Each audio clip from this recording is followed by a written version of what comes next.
Many birds were flying in the bright sky. It was over the Ares Empire. The statue of a bearded man on a horse was located in the center of the city, where many people were wandering. Two guards with spears in their hands walked among the crowded streets and wondered if it was too quiet here. The mustachioed guard asked again calmly. Nobody knows when the revolutionaries will take action again. They are ordinary village bumpkins. What a revolution, what a horror. His partner laughed and agreed that it was indeed true. Things have been pretty quiet lately. Maybe they realized that their little uprising was pointless. The man replied he was right. Probably the Imperial Knights dealt with them. He hopes that everything will remain this way in the future. After some time, a loud sound was heard from a splitting fire torch. A man in armor who stood opposite his subordinates near the table with a map in his hands said, "Tonight they will kill the emperor and destroy the empire. Only in this way is it possible to restore the kingdom." He clenched his hand into a fist and looked at his men, who were reacting to his words with a frown. The blonde guy waved his head, and the head of the coalition turned to the red-haired guy and said that he had the most important task, Logan McLean. He must protect the secret manuscript at all costs. He pursed his lips, after which he answered with confidence that he knew it. When he left the room, his partner caught up with him and said with ridicule that he was still a patriot. He turned around and asked why he thought so. The guy clarified that he was talking about a secret manuscript. Many people sacrificed themselves to obtain and protect it from the Empire. Since the manuscript is under his responsibility, this means that the army of the Empire will first target him. He will be obliged to take risks to fulfill his duty. Logan turned to look at him sharply and answered, "He speaks as if he voluntarily agreed to this." The guy continued to explain that he understood that the point was his fluency in the ancient language, but he didn't even complain, and this is an indicator of patriotism. Logan said that this was enough. With his words, he indirectly insults their other comrades. It's not about patriotism at all, it's about revenge. He was a worthless person. One day he fell from his opponent's weapon, and those around him whispered, "It's simply incredible. Young Mr. Dios Logan lost to his younger brother Ronian. But he only picked up a sword 3 years ago, right?" Ronian looked at him in fear and said his name as he stood over him with a sword. Everyone whispered that he was a genius, but young Mr. Logan has been training to become a knight for 10 years. This fool is the eldest son. The future of the McLean family is quite bleak. The angry man slammed his hand on the table and screamed, "Paralyzing poison." Did he poison his own brother? Has he gone completely crazy, Logan? Logan stood in his office with his gaze downcast, and the king continued to say, "If Ronian does not recover from this then..." But he could not finish this phrase. He clenched his teeth from the piercing horror that he experienced and shouted to him to leave here. Logan looked at him in fear. He was going crazy with feelings of inferiority and had hurt his brother. The king turned and said that he was no longer his son. For this sin, he was expelled from his family. That's who he was. Leaving home, he became a mercenary. Only after 10 years of hard work did it dawn on him what a terrible person he had been before. But then it was too late. He stood in front of a fiery, burning castle. One of the girls asked the other if she had heard about the news. Logan walked past them in a raincoat and heard everything she said. She suggested that it looks like there will be a public hanging in the square today. The prisoner's name is Logan. He stopped abruptly and heard the name Ronian McLean. They say he is an aura user who fought against the Empire on the front lines. The members of the royal family fled in all directions, right?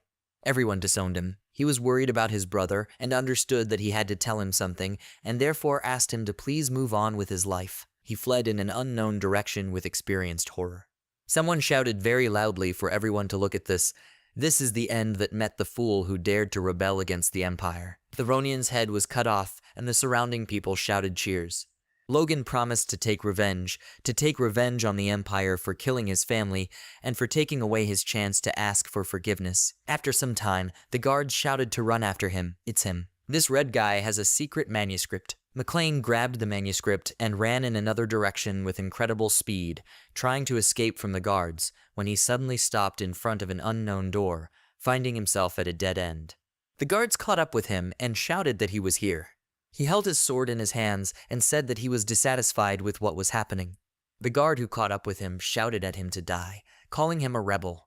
Logan began to defend himself and fight with the guard, when suddenly the end of the enemy's sword was put to his forehead, and he groaned. After a moment, he threw the guard aside with incredible force, and he shouted at him that he was worthless and began to cough loudly. Blood was shed, and the second guard who entered the room shouted at him that he was a terrible person. When he swung his sword towards Logan, he ducked and struck another guard in the stomach, thinking that he had killed another one. When the third one came running and found himself behind him, a moment later he was also destroyed by a sword attack. He understood that he needed to kill more Imperial degenerates. Fury appeared in his eyes, he stopped abruptly and was surrounded by many other guards who shouted that he was here, and they needed to surround him. How dare he steal the Empire's treasure?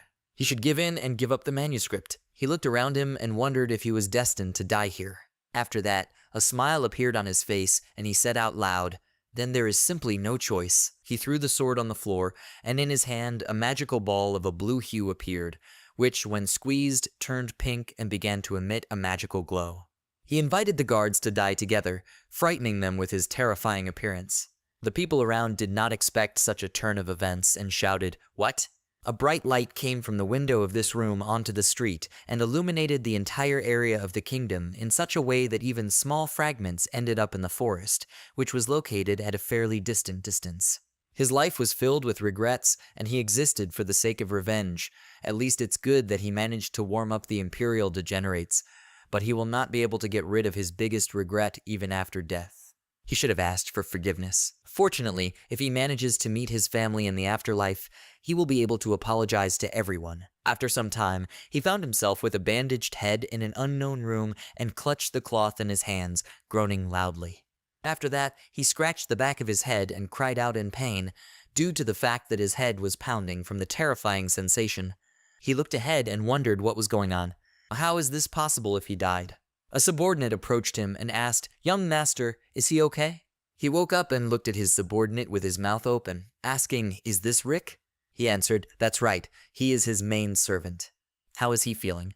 Logan couldn't understand what was happening because Rick died 30 years ago, and he asked him why he was alive. Rick was horrified by the question asked and jumped up in fright, after which he screamed, "It looks like his head was seriously injured." He began to run in an unknown direction and shout that he needed to call the maid's doctor and hurry to do it immediately. She answered, "Okay." Logan looked the other way through the window from her room and saw fighting knights, on whose shields certain drawings were depicted. These were the emblems of his house that ended up everywhere. Is he dreaming about this? At that moment, Ronian entered his room, addressed him as a brother, and asked if he was okay. Logan was stunned by what he heard and realized that this voice was Ronian.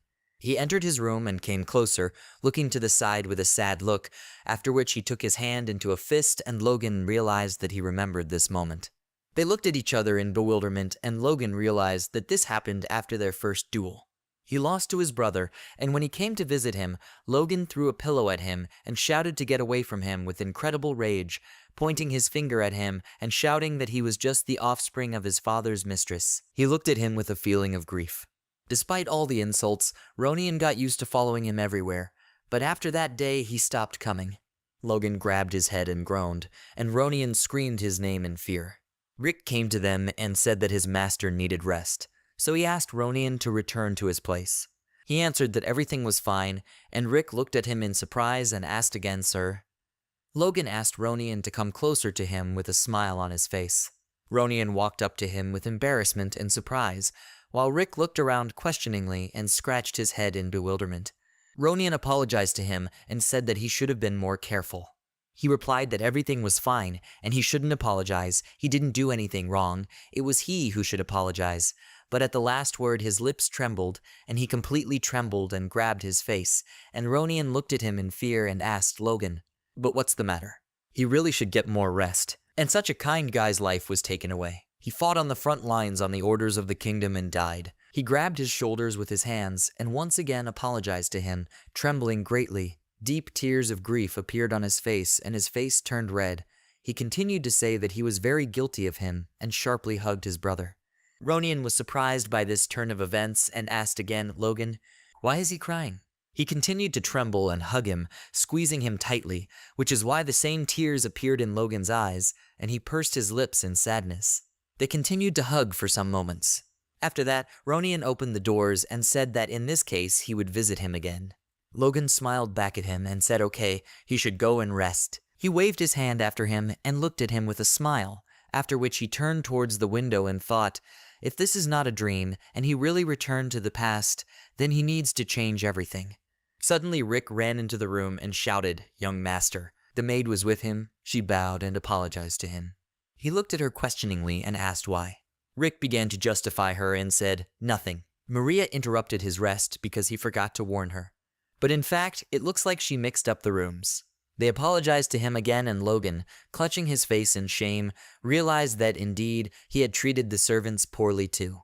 He turned away and replied that everything was fine, she had done nothing wrong, after which he asked Rick to bring him a pen and paper. He looked at him in surprise, opening his mouth, and asked what he was going to do to Maria with pen and paper. She trembled and covered her mouth with her hands, and Logan screamed at him, "God, let him just take her away and bring him what he asks for." After some time, he brought a stack of paper and a pen and left it on the table. Logan thanked him for this and said that he could go and let no one come to him. Rick was stunned by what he heard and asked again, did he just thank him? Is he sure that everything is fine with him? No headache?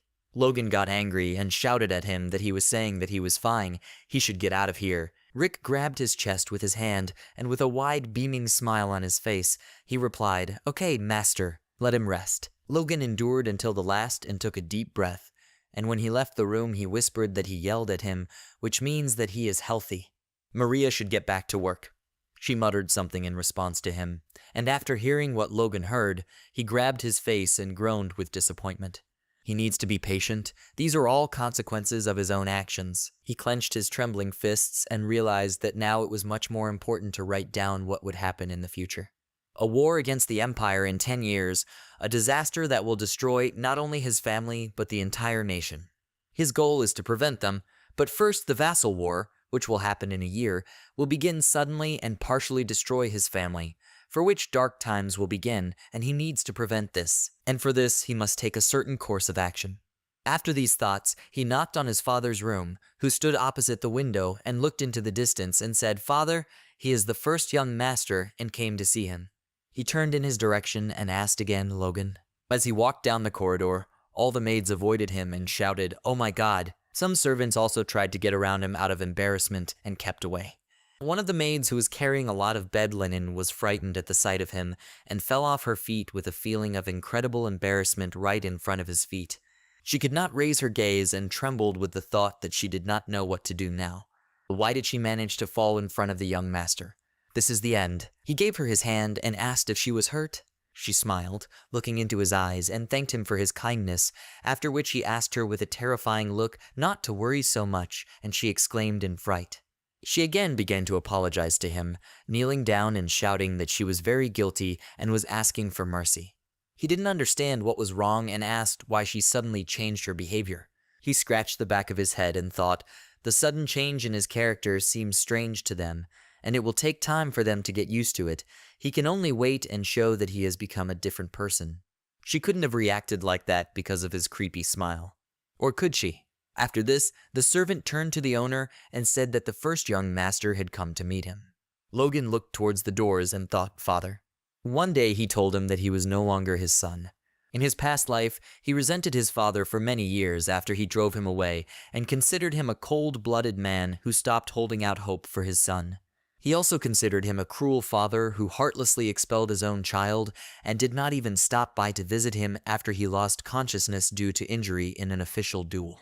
How stupid he was to think of him like that before. Having to drive away your own son would break any parent's heart. He entered the office and greeted his father, saying that it was him, Logan. He turned sharply towards him and said, "Logan." An incredible sadness appeared in Logan's eyes, and he thought, "Father, he's really sorry." His whole body trembled, and he realized that he looked better than he expected. His father asked him why he came. He was the owner of a house in the barony of McLean named Patrick. Logan expected this, but he really keeps his distance. For him, 20 years have passed, and he saw his face every day. Logan replied that he came because he wanted to ask permission to do solitary training near the family cemetery. He asked him again, solitary training. What does it take to win a regional war? The answer is simple. It is necessary to improve all the forces of the territory, make the knights and guards more powerful, strengthen and create new weapons, and many other documents to accomplish all this. Money, he needs money. But in Ares, the McLeans are known as a family of poor people. They were open to trade, and they do not have money, but there is one way to instantly gain it, Thanks to an event that will happen in 3 months, he will be able to receive the amount of the annual family budget, but for this he needs to hone his fighting skills and gain the right to vote. His father asked him again, does he want to run away because he lost to his younger brother? He answered, no at all. He realized how far behind he was, and, albeit late, he drew conclusions. Patrick responded as if his lack of perseverance was his only reason. In his opinion, he still hasn't come to his senses. Logan thought that this behavior was quite expected and that he simply wouldn't believe him. He replied that he understood that another problem was his behavior. Patrick replied that he was tired. He always does nothing but talk, and he should get out of here. He suddenly began to scream. All this time, instead of admitting his shortcomings, he took his anger out on others and was also incredibly stupid and childish. This training for everything lasting will help him take control of himself, and he asks his father to give him his permission. Patrick was silent for a while when he suddenly said that this time his words did not sound like a far-fetched excuse. How long does he plan to train? He answered that about 3 months. Afterwards he asked, in his opinion, is this enough to be equal to Ronin? He replied that his goal was not to defeat him. He set a short period to simply survive from this maximum. Patrick replied that he had indeed changed a little, and that it was good. In that case, he allowed it. Logan smiled and thanked him for that. When he went to the exit door, his father called him by name. The Logan sharply turned back, and his father said, it's already spring, but the ground is still too cold to sleep on. He should try not to freeze. He smiled and replied, okay, father. A few days later, he found himself in the forest with a backpack and a sword. He put it on the ground and said, so he came, only immediate family members are allowed here, and therefore no one will disturb him. Moreover, there is plenty of space for solo training. Moreover, he cannot allow others to see his teaching methods yet. When he opened the backpack, he pulled out a book and realized that he had found this. These are the secrets of the divine sword. In a past life, he memorized and burned this manuscript so that it would not go to the Empire. Initially, the cover of the book was decorated with a golden falcon. The contents described the secrets passed on to the heroes of ancient times who defeated this dragon ruling the world. He encrypted it using the secret code of the independent army so that no one could read it, and he simply could not believe that he would have to rewrite everything again. If the book does not lie after he masters what is written in it, the masters of the aura of the Empire and even the archmages will no longer be afraid of him. In his previous life, his advanced age and lack of talent prevented this, but now he has a chance. He clenched his hand into a fist with confidence in his abilities and created magical energy. The vital energy that changes the body is called strength, and this is the basis of the secrets of the divine sword. He has to concentrate this heart power and create a core. Standing in a majestic pose, he continued to emit an energy flow and thought that this was not an easy task for a person with average abilities, and the previous one would have broken down at this stage. But as expected, after returning to the past, he had a feeling that his strength was working fully. Now 3 days and nights of hard work will be enough for him to suddenly open his mouth in shock and exclaim, "What? Wait, has the kernel already been created?" A bright light was visible near his face, which spread throughout the entire area, and his heart began to pound loudly, and he thought while this extremely dense energy was brewing, which his body absorbed like the earth after a long drought. He again clenched his hand into a fist with a smile on his face, after which he grabbed his sword and thought, if the content of the secret manuscript is true, then he stepped on the ground with his foot, breaking it into small pieces a little, after which he turned to the side and sharply swung the sword with incredible power and said that it was simply amazing. His physique and feelings completely changed. They adjusted to not the need to master the sword. He has no idea why the power core was created so quickly, but at this rate, in 3 months, he will become significantly stronger. Great. Then he will continue training. Against the background of a tree trunk glowing from the sun, Logan's exclamations could be heard from his sudden movements in training. Evening came, and then night, and his exclamations died down. The next morning, sometime later, he woke up in the same place and got to his feet and said, "Today is the last training day." Of the 10 sword techniques recorded in secret manuscripts, the strike that overcomes space and time is a space-time cut. With a single star core, he can only reproduce the technique. He swung his sword again while his hands shone with a fiery light and, frowning, he realized that he would definitely succeed. Splitting wave. He hit the ground with these magical powers, and from his blow an incredible wave of light occurred that rumbled throughout the area. It was the wavy split, the bright light from which continued to spread everywhere, and after a moment only smoke remained. Logan caught his breath. Drops of sweat rolled off his face from fatigue, after which he sat down on the ground and looked up at the sky and laughed with a pleasant feeling. He watched the tree split into several pieces and continued to laugh loudly.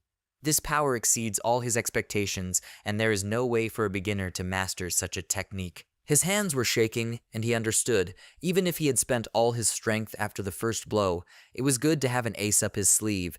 He had achieved the goal of his training, and could soon report the results to his father. But before the visit, he needs to wash himself. After some time, he found himself near his father's office, and the guard asked him again, what did he say? Let him forgive, but the owner cannot see him, so he asks him to leave here, young master. He asked why this was so. Is he unwell? He replied that the law of the family says that even direct relatives cannot meet the owner without prior notification. Has he really forgotten about this? Rick, standing behind him, said that this law has been around for a couple of 100 years. Turning to him, he said, but 3 months ago he met him without any problems. The man replied, this only means that the guard did not do his job. It was quite strange because this didn't happen in a previous life. He heard someone whisper that this terrible virus was breaking on him. Logan wondered if the sound was coming from inside the house. It seems that the powers have made his hearing sharper. The guards in the window opposite were whispering, be that as it may, he is still the first master, and the other answered that he was a coward who ran away after losing to his younger brother. The knight understands that he may not even be able to utter a sound in response. That's right, if something goes wrong, he will sort it out. Logan, after hearing this, realized that his reputation had fallen to the very bottom while he was training, so low that even the knights of his family mocked him. The knight replied, next time please let him come when he is given permission in advance. He exhaled and realized, of course, this was unpleasant. He planned to demonstrate how he had changed and gradually improve his reputation. But after these thoughts, he reached into his pocket and asked the knight to tell him his name. He looked at him in bewilderment and wondered what he was getting. He said that his name is Dominion. He closed his eyes and answered, it means Dominion. Is he preventing him from meeting his father, citing the law of the family, which has practically become obsolete? Surrounding guards, the guards looked at him and began to silently observe what was happening, after which Logan continued to talk, and he also humiliated him with his arrogant behavior. Rick turned to him with his hand outstretched, and Dominion wondered what was going on. Did he suddenly decide to use his authority? Logan pronounced his name and threw his gloves in his face and shouted what an unfair insult he was. He was challenging him to a fight. Sir Dominion, they will duel. The guards stared and continued to observe the ongoing situation, shouting, what is he saying? Logan asked him with a grin why he was silent. Was he scared?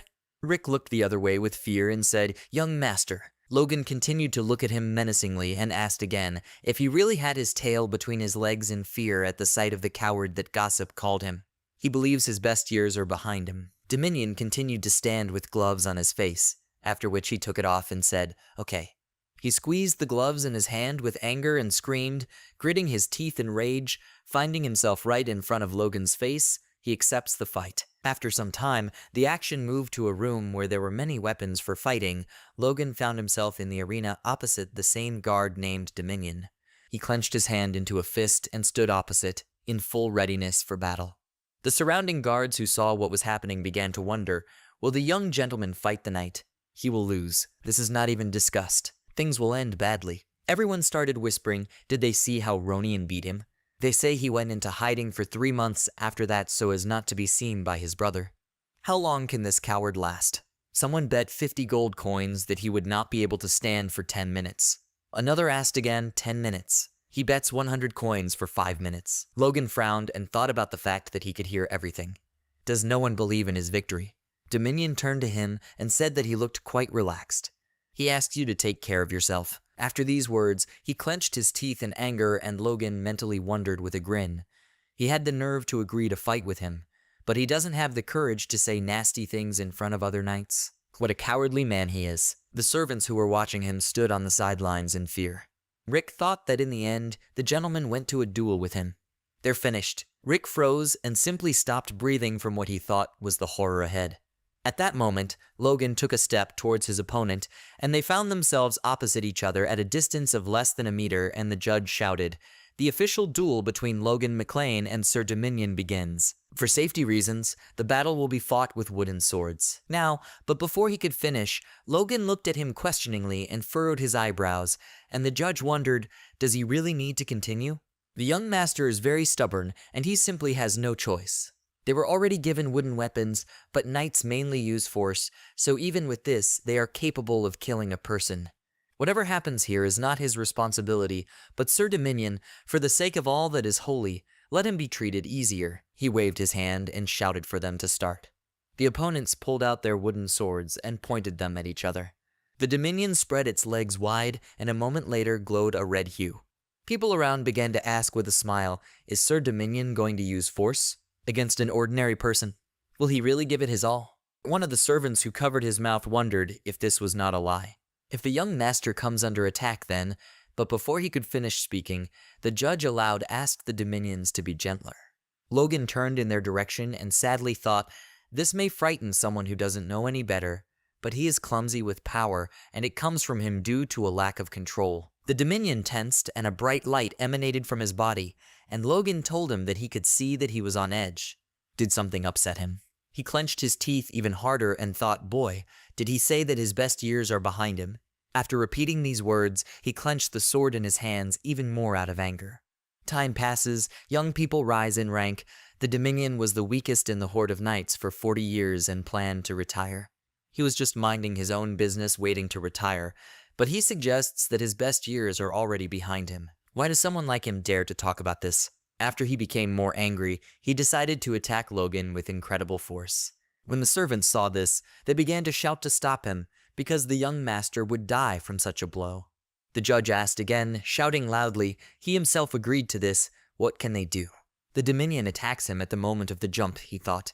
He had already decided to retire anyway, and therefore ended him with a secret technique. Swinging, he tried to hit Logan, who stood peacefully and did not move, when he suddenly took a step and created a great triple murder by swiping his sword in front of the Dominion, who stopped from these actions and, from incredibly strong tension, exclaimed loudly, dropped his sword and fell to the ground above Logan, who withstood over him with lust.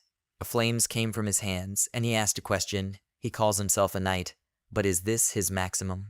The surrounding guards opened their mouths in shock, as did the Logan servants, who did not at all expect such an outcome of events. The Dominican could not get up from his seat, and those around him were surprised that this was truly incredible. Someone didn't have time to follow the progress of the struggle. Is the young master the first to use force? Logan turned to the judge, who ran up to him and loudly shouted, yes. He said that he wanted to give the Dominion another chance. What can he say about this? He answered, of course. After that, he turned to the earth-prone Dominion and asked if he was okay. His hands were shaking and his face was blue, and he wondered what even happened. Is he really weaker than this guy? He took up his sword again and said in a trembling voice, no, this simply cannot be. Logan thought that he was now furious and putting too much pressure on himself. And he said, this could very well be the case. After that, he hit the Dominion one more time with a sword right in the chest, and a stream of blood flowed from the Dominion's nose, and he again began to fall to the ground, and having finally fallen, Logan looked at him with some disgust and thought, he even gave a second chance, but it's time for him to tighten up tail. Dominion, clutching his face, trembled, his face turned red, and the blood continued to flow. He turned to the master and said that he confessed. But before he could finish speaking, Logan hit him again with a wooden sword right in the face, and because of which he flew to the side and groaned in pain. Logan thought about it. He showed enough mercy to the vassal who tried to rebel against his master. Now it's time for him to get what he deserves. He uttered this phrase with a feeling of hatred and, grabbing his sword, struck several more blows on the back of his opponent, who had tears in his eyes and screamed loudly in pain and horror, and also asked to stop this nightmare. Those around who watched what was happening said that it was very cruel. Maybe they need to stop him. The guards also asked in shock, is this really their young master? How could he change so much in 3 months? And after all, he also not only awakened the power, but he was even able to completely remake the sword technique. It was as if he had been a swordsman for decades. Logan gripped his sword with a sense of confidence and stood over his destroyed opponents. The judge shouted with a terrifying feeling that he had won. Logan looked to the side, and the judge shouted his name, the name of the winner. After some time, he found himself in his father's room, who told him that it was impressive. It looks like he has awakened. What happened during training? Logan did not expect that he was watching them, and with a surprised look replied that he had gotten rid of self-interest and was ready to let go of the past. While working with his thinking, at some point he felt power begin to fill him, and it was incredible. In his past life, this is exactly how he felt everything. Only after refusing to take revenge on his family did he gain strength. He barely managed to awaken after 40 years. His father told him that understanding had come to him and he had really changed, but the first thing he did after gaining understanding was to attack the knight. Turning to him, he said this question menacingly and Logan replied that the knight deserved it. He heard the whole story from the guards, right? Patrick answered yes, and yet he would ask whether it was necessary to go that far. He answered yes, there was. The father groaned, took a deep breath, and asked him again, is this really true? That man tried to deceive his master's son and expose him to ridicule. If he had not lied down, he would have undermined the discipline in their house. Hierarchy is the pillar that allows the entire structure to function. Once this is shaken, the balance will be completely disrupted, and besides, after 10 years of living as a mercenary, he realized that when it comes to a group of armed people, self-will must be sharply cut off at the root. Today's incident will serve as a lesson to the rest of the knights. The father replied, the Dominion definitely made a big mistake in his actions. He forgot his duties and tried to fool him, but he greatly overdid it. He should control himself. Logan wondered in surprise whether his father had really forgiven him so easily. He remained silent and Patrick asked him loudly, what is it? Does he want to be punished? Logan spread his hands, and with a smile on his face replied that this was not so at all, after which Patrick said that he did not consider his action to be correct, and he should not make such a mistake again. He shouldn't do anything like that without his permission. He still hasn't officially received his rank. Logan replied that he would remember this, and Patrick spoke, and he also had to learn something.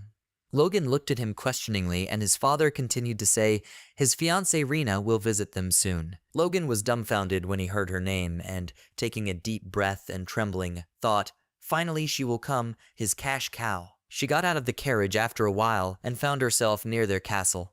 The servants reported that Mistress Rena Wolves had arrived to them. She walked onto the carpet and continued to approach a certain room, while the surrounding servants looked at her with their mouths closed in embarrassment. She looked incredibly good, and one of the guards said that the young master was very lucky to have her. She greeted Lord McLean and said that they had not seen each other for a long time. She was wearing a long, impressive blonde dress, and her hair was incredibly full and a cool blonde color. She also wore a lot of jewelry that adorned her assets, and she asked with a smile on her face, was he doing well? Patrick grinned and said, she has become a real lady, young Mistress Rena. Logan, standing to the right of his father, remained silent, and his servant looked at Rin with stunned attention, and thought with delight that he had seen her as a child, and she had grown up to be an incredible beauty. But what was wrong with this guy who should be the happiest of all? Logan looked at her gloomily and did not show any good emotions. Rena asked to be allowed to read the letter that the Count entrusted to her. She began reading, his dear friend, Lord Patrick McLean. Half an hour later, when all the guards continued to look at her with pleasure, she said, So this is what they hoped for, due to unavoidable circumstances. He, Chiron Wolves, asks for a dissolution of the engagement. That's all. She handed the letter to the maid, and everyone fell silent for a moment. Logan, without experiencing any emotions, thought about the fact that he was beating around the bush, but in fact he meant that Chiron Wolves thought that Patrick would become an aura user, but he has been at the level of a high-ranking knight for 20 years, and to be honest, his son is even worse. Why should they lower the bar and unite with them? He invites them to separate. That's what he really wanted to say. Patrick wondered with incredible rage. By breaking off their engagement without a proper reason, is House Wolves trying to insult them? The surrounding guards fell silent and drops of sweat began to flow from their faces. Rena blushed and shouted, "What is he saying, Lord?" She guessed that he would regard it this way, and therefore asked him to allow her to personally deliver the message to settle any misunderstanding. Memories of how she lived with them for a whole year as a child still clings to her memory. The moments created with young Mr. Bose Logan in this beautiful and serene place were treasured by her young mind. She has no desire to forget them, but she is connected to her family, and therefore is obliged to follow all instructions. She thought it best to personally apologize to him and young Master Logan. The surrounding maids listened to her speech with tears in their eyes and said, God, her heart is as beautiful as her appearance. Logan's face darkened, and he thought, this is just a curse. The queen asked, so what is the reason, Lady Rena? I'd love to hear about these inevitable circumstances. Tears appeared in her eyes, and Logan began to think Marion Kairos, his stepmother and biological mother Ronian. She has long considered him an enemy because of the issue of succession, and therefore, as it seemed to him, she would not interfere in this. But the honor of the family is a completely different matter. Ryan bowed and apologized again, because she couldn't tell them anything because she didn't know the reason. Marion asked again. She doesn't know the details regarding her marriage. Rena replied that she was destined to marry and become part of another family. Her father does not discuss important decisions with her. Marion answered, it turns out she came to talk about the termination of the engagement without giving a reason. She thinks this is how they need to perceive it. Ryan got a little angry and answered her in return, the Wolves' house intends to pay 3 million gold coins as compensation. Suddenly came the voice of the McLean house finance manager, Dwayne Filsner, 3 million. Logan McLean at that moment thought with a satisfied grin, great, now it will be very good if he can get this money. But his thoughts were interrupted by the angry voice of Patrick McLean. How dare they? The knights heard him and immediately whispered in fear, he is too strong. Rena Wolves was scared because suddenly a guy in armor with long hair and a ponytail appeared in front of her and asked her to stand behind him. Then he addressed all three on the balcony and announced, he, Rockfern, Knight of the House Wolves, calls on the Lord. He also asks him to calm down and continue the conversation. But Patrick smugly asks him if he is such a high-ranking knight. Impressive for his age. He further added ominously that it seemed to him that wounding the rising star of the House of Wolves would serve as a fair exchange for humiliating the dignity of the House of McLean. Rockfern listens intently, but then, closing his eyes, he swallows hard. Then he still manages to cope with the situation, and in a calm voice he again addresses Patrick McLean. The head of their house calls the Lord a man of honor. He also said that the Lord would not persecute a young girl and a junior knight. Rena behind him adds that they are not trying to buy honor with money. She asks to be accepted as a sign of a sincere attempt to maintain the friendship between their houses, despite the impending public criticism due to inevitable circumstances. Patrick with low teeth understands that if he continues to push, he will become a dishonest person. Is this what he was trying to achieve by sending 2 children here? Chiron Wolves. Further, he still announces that the guest remains a guest, even when bringing bad news. The McLean house will not oppress them. Rena Wolves, hearing this, breathes out a sigh of relief, and he continues, but they also will not accept the Wolves' offer. And for breaking the engagement, they will ask only one thing. The princess sent must politely apologize to his son. He will not accept any other compensation. The knights heard this and said with smiles on their faces what was to be expected from their lord. This is how aristocrats should be. But suddenly Logan's voice is heard, father. He raises his hand and notes that, as someone who is troubled by a broken engagement, he wants to ask for something. He asks his father to listen to him. At this moment he thinks they need money. Is the father going to let them just apologize? This is madness. 3 million is the annual budget of their home. In addition, half of the amount comes from the family and his stepmother as assistants. As soon as they stop providing this, they will go bankrupt. What then? The father does not understand what he is doing. They are obliged to get these 3 million at any cost. Further, turning to Patrick, he announces that he would like to accept the offer of the Wolves' house. When he hears this, he wonders what. Does he want to make him go back on his own words? Logan McLean frowns and sighs heavily, gritting his teeth.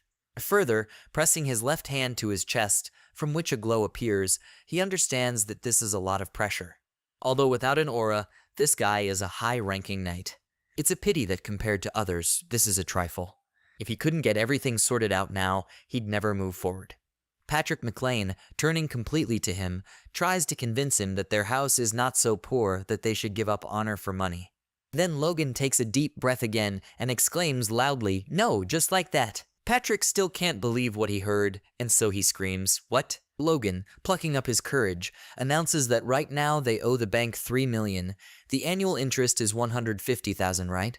Without Chiron's support, they will become bankrupt and a great house of the poor. They will end. Patrick McLean and Margin Quiros, listening to him, are horrified. Logan, vividly imagining this whole scene in his head, notes with pleasure that he would like to say so, but since this is an official meeting, he will have to restrain himself. Therefore, he answers more softly that the reason why they should accept these 3 million is precisely in honor. Patrick, having heard this, still clarifies with disbelief, so for this reason his son wants him to renounce his own words. Logan McLean confirms this, he is sorry, but the Wolves' house is superior to theirs, and the Earl also rules the East. And although his forces are located there, they do not serve him. Whispers begin again among the knights and servants, but he continues he is afraid that a simple apology will lead to the spread of rumors that they are trying to please the Wolves family. Rena Wolves tries to convince him that her family is reasonable. They have great respect for the honor of the House of McLean. But Logan tells her the exact opposite. He didn't come to break the engagement, continuing to talk about reasonableness. The princess should not be made a laughingstock. In his past life, he believed that Rena was sincerely upset about the inevitable breakup, but before that happened, he remembers something. She, standing in a large and bright room with her back to him, thanked him for coming. Today they are breaking up, but she expects to create last memories with him. Logan McLean, with a sad look on his face, tries to somehow convince her and desperately says, Rena Wolves. He remembered that his life as a young lord had been ruined, and the decision to risk everything for the woman he loved by escaping seemed to him the best. Then he timidly suggested to her that maybe they should run away tonight. But he did not have time to finish speaking completely when she suddenly turned to him and took out a dagger from under the hem of her dress. Logan, seeing this, asked in confusion, "What is this?" But the very next moment Rena threw the weapon straight at him.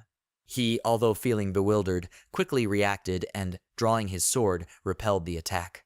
It seemed to her that this was not enough, and so she, tearing the sleeves of her dress, said mockingly, Logan thinks that someone like him can be with her. He should already understand where his place is and get away. He lost to the boy. Why does he even need a sword? He made her task easier, and she is grateful to him for that.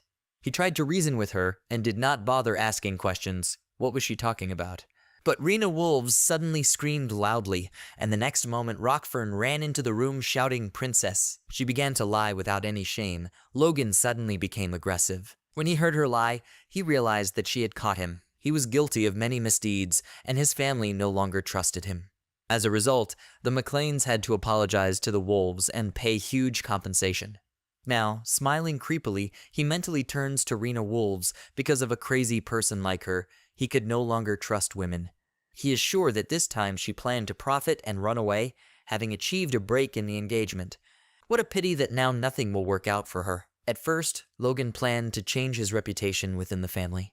It seemed to him that if he slowly showed his new sides, it would convince people about him, and one day his family would also reconsider their attitude towards him. Those were his thoughts, but the fight with the Dominion made him realize that the guards were turning a blind eye to the fact that he was clearly being disrespected. And during his absence, many rumors began to spread. He seriously wonders whether it is possible to influence his own family by gaining recognition from such people. There are 9 months left before the regional war. His reputation is not important now. Grabbing the balcony railing tighter, Logan McLean realizes he must save his own family. He then turns to Rena and announces that he accepts their offer of compensation, despite the family's wishes.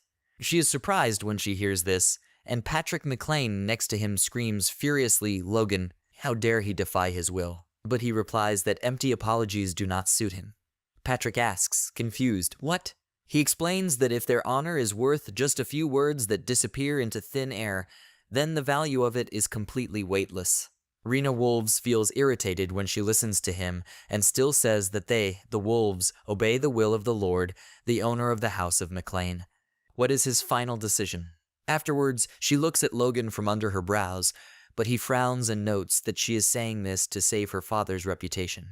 She is probably bursting inside with the thought that they will have to pay $3 million.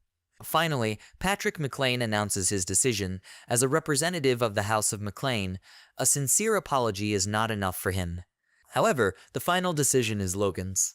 Marion, listening to him, exclaims in confusion, dear. Hasty discussions about what just happened begin again among the servants and knights, and Rena Wolves, looking up angrily, clenches her teeth. Logan McLean is attracted by Patrick's voice, which warns him, but he must be careful if he sells his honor. Then in the future he will be more willing to agree to such an exchange. This is followed by his stern but wise look. Logan, after listening to him, mentally apologizes he is sorry, but he cannot give in. Therefore, further he also makes his speech, as a person who suffered from a broken engagement, He will accept money from the wolf's house as compensation. Margin Kairos chuckles contentedly, and Rena feels hatred filling her, but she can't do anything about it. Patrick McLean, taking a step back and walking away, notes out loud that he thought his son had changed a little, but it turned out that it was for the worse. He is to blame for not explaining to him the true value of honor. Logan, looking down at the floor and not answering anything, still mentally explains that the father must understand that he is doing this for the good of their family. A flag flutters above the castle tower, which is clearly visible in sunny weather. Logan McLean, looking at the brightly sparkling gold coins, realizes that they finally belong to him. As much as 3 million gold coins. Calmness. He shouldn't get too excited. First, he will put them in the bank.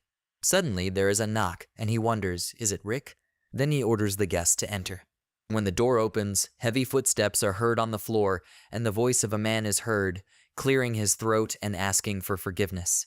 Logan chuckles in surprise and says, Dwayne. He, placing his right hand to his chest, confirms, yes, that's right. Logan McLean remembers him as his father's financial manager and most trusted confidant. In other words, he came to him for a reason. What did he need? At that moment, he smiles and understands that he, Dwayne Filsner, is now faced with the greatest difficulty of his life. As the McLean's finance manager, he had to cut the budget for the entire castle. He remembers how the servants and knights desperately shouted to him, the servants are running out of supplies for the winter, but first they need to replace the weapon guard. Previously, Dwayne was forced to make up for the lack of money by begging his father-in-law for help. Listening to the complaints, he wondered whether he was a money manager or a leader of the poor. Can't be. If this weren't his hometown, he would have quit a long time ago, but now he has a chance to settle the situation for at least a couple of years. His opponent is a clueless child. From Dwayne Filsner's perspective, Logan looks like a complete fool. Therefore, grinning evilly, he mentally, but not sincerely apologizes to him. He is sorry, but he will have to share the money for the child. Finally, he laughs cheerfully and replies that he just came to say hello. Yesterday, the young lord surprised him very much. Logan McLean, not showing any interest in this phrase, asks again, what? Dwayne suddenly clenches his fists and continues to flatter. The young lord defended his own position, not paying any attention to the unreasonable pressure on him. He was literally shocked by what kind of heir the McLeans were growing up. With these words, he gives him a thumbs up, but at the same time mockingly thinks, how can this guy get such flattery? Before, he only did all sorts of nonsense. He was probably the first one to praise him. Well, he should open his own heart and wallet to him. But to his surprise, Logan tiredly says, what kind of nonsense is he talking about? Dwayne Filsner notes in shock, wait, he was not prepared for such a reaction. Therefore, once again I cough into my fist. He repeats more restrainedly, in their difficult times, 3 million gold coins is like rain during a drought. The young lord's ingenuity will allow the family to breathe a sigh of relief. But Logan McLean, still not perceiving his speech, asks why this. The money belongs to him. Dwayne laughs when he hears this, but he feels as if lightning has flashed around him. He is mentally indignant. He expected such an outcome, but it was worth a try. What a little idiot he is. Is he going to spend everything on his own needs? Clenching his fists, Dwayne Filsner still tries to find his balance and thinks he needs to calm down. He must look back on his 20 years as the McLean's financial manager. He remembers how he fell to his knees and, resting his face on the floor, said prayerfully, he asks Viscount Kairos for help. The Viscount, frightened, shouts at him, he shouldn't be like that. But Dwayne, clutching his leg, desperately asks, must save them again. On the contrary, he tries to step back, asking what's wrong with them. He must let him go. Remembering this moment in detail, Dwayne Filsner understands that he is used to being humiliated, and now the situation is the same, but he has an idea. He covers his face with his hand and begins to wheeze. Logan, seeing this, wonders why he is crying. Afterwards he asks, is everything that bad? Dwayne removes his hand, showing that there are tears in his eyes, and fussily answers, he doesn't know if the young lord knows this, but they owe Cooper Bank 3 million. The annual interest alone would be 150,000 gold coins. Did he know this? Logan McLean, looking at him silently for a couple of seconds, reminds him that now is harvest time. They will be able to pay the interest. Hearing this, he cannot understand how he knows so much.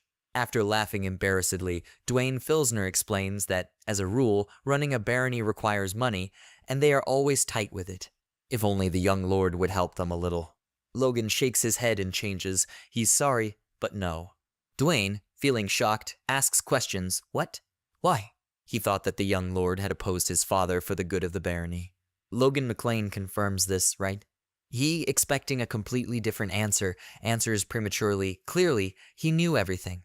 But after a second, he stops and asks again, what? Right?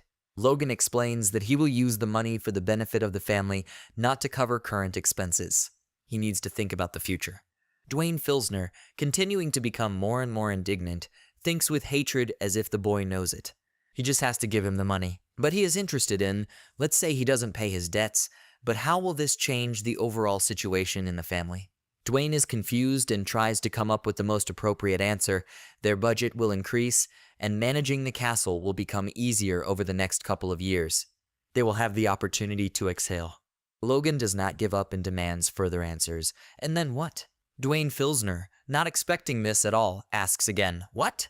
He continues instead, they will go back into debt, right? They don't even have any special items for sale. It's a vicious circle he wants to break. The money will be used to implement his plan. Dwayne listens to him and wonders what. Is this really the bully he knows? He imagined him as a child who does not care about the problems of his family. But suddenly Logan seems to remember something and announces that he has a request. If he does him a favor, he can help cover some of the family expenses. With these words, he deliberately takes one of the coins in his hand and shows it from all sides. Dwayne Filsner, wary, asks what service. He smiles and explains that he needs him to gather some mercenaries. After a while, a leather bag falls to the floor.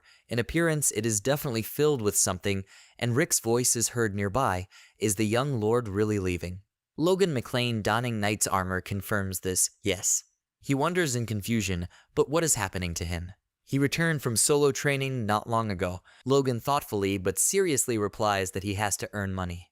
Rick is perplexed and asks if the young lord doesn't have enough of them. He, taking the bag, replies that he needs much more. Then the servant Rick reminds he is sure that the lord will be against it. The atmosphere in the castle is too tense. But Logan McLean sighs and agrees, right? So he will leave secretly. When he hears this, he screams very sharply and loudly, what? From such a sound, Logan has to plug his ears with his fingers, and he also asks him to shut up. Then he decisively thinks that if he cannot influence his reputation now, then he will not be able to change everything else. He needs to organize an army outside. Fortunately, he knows what is happening there now, since it was at this time that he was kicked out of the house. First, he needs to check on that person. Rick, watching his thoughtful face, wonders what he's thinking about right now. What other escape could there be at his age? Putting the bag on his shoulders, Logan McLean only answers tiredly, he is terribly persistent. Servant Rick does not give up, and stretched out on the floor announces what he should do if the young lord runs away. He will have to go through it. When he sees this, he sighs heavily and almost groans. This cannot be. Then Logan raises his leg right above Rick's face and immediately shouts, no, do not do this. Logan McLean also sighs with relief and some pride and asks him not to worry. He left a letter for his father. No one will blame him. Rick, rising and sitting on the floor, still as if not realizing what had happened, clarifies what the young lord wrote. But Logan just smiles, and they stare at each other in silence for a few seconds. Soon, while Patrick McLean was sitting at his desk and holding a piece of paper in his hands, a red flame was blazing behind him. Clutching the letter tightly with two shaking and angry hands, he read what was written there. It was intended for his dear father. The breaking of the engagement broke his heart. He decided to go away for a while and will be back soon. Logan. Then only Patrick's furious scream is heard, which is heard throughout the castle. Logan, Rick, all this time standing right in front of him, almost crying, mentally prayed to him, the madman must come back. Even 200 years ago, the house of McLean was not in such a position as it is now. A huge and extensive plunder, stretching from the neighboring Viscondom of Thesron to the Viscounts of Sylvanus, Purina, and the plains of Befrons, was revered as the ruler and master of the southern part of the kingdom of Grandia. But the ineffectual reign of 3 generations before the present lord, Patrick McLean, resulted in his family's demotion in rank and greatly diminishing the territories they controlled. The vast grain estates that had once been called the McLean Plains were handed over to a powerful vassal, and the fertile lands were divided among various landowners. The place the McLeans ended up in was brutal, dry land near the southern mountains. Logan McLean, equipped with already dirty armor, confidently steps forward and at the same time reflects, There are no worthwhile regional products there, as well as copper mines characteristic of the mountainous area. In such conditions, even if they win the regional war, they will have to forever turn to the Kairos for help. It will take a lot of money to break the vicious circle. Much more than 3 million. Here, in the greatest trading city of the kingdom of Grandia Kale, there is someone who can give them to him. When he walks down the street, with stalls with goods lined up in a row, the merchants rush to lure him with loud cries, rings with precious stones from the empire, 10 gold coins. This shield is popular in the north, a fresh southern fruit. But Logan, as if not hearing them at all, continues to think that the road to here reminded him of how far away the McLeans were located. If he's not mistaken, this man spent his youth in Kyle. Residents say that Philip Cloud's golden beetle lives somewhere here. The Ares Empire is the strongest nation on the continent, a powerful centralized government that operates on a merit system. Regardless of gender or age, a person with talent can succeed here and enjoy power and wealth. Even foreigners have this right. An excellent example of this is Philip from the Kingdom of Grandia. He is one of the richest merchants influencing the empire and the greatest military merchant who is considered a traitor to the Kingdom of Grandia. However, in reality, despite his nickname of the Gold Beetle, he supports his fellow countrymen and uses money and power to make the Grandian a sovereign state. Logan McLean suddenly stops and looks ahead and makes a mental note, and this person is that guy over there. Ahead, he sees a sad guy with dark hair and glasses sitting on the ground.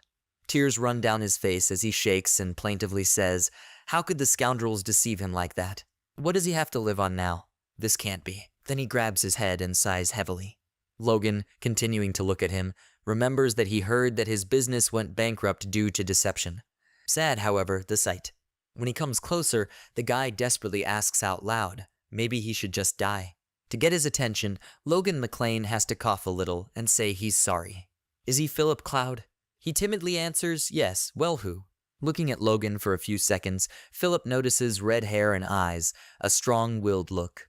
Logan McLean says smiling, it's good that he found him. Do we have time to talk? But Philip, slowly moving back, wonders who he is. Do they know each other? In Logan's gaze, he immediately saw what he had encountered many times as a businessman. Greed. He begins to tremble even more violently again and thinks, judging by the time when this guy approached him and his old armor, this is probably a mercenary. Maybe that's what he thought it was.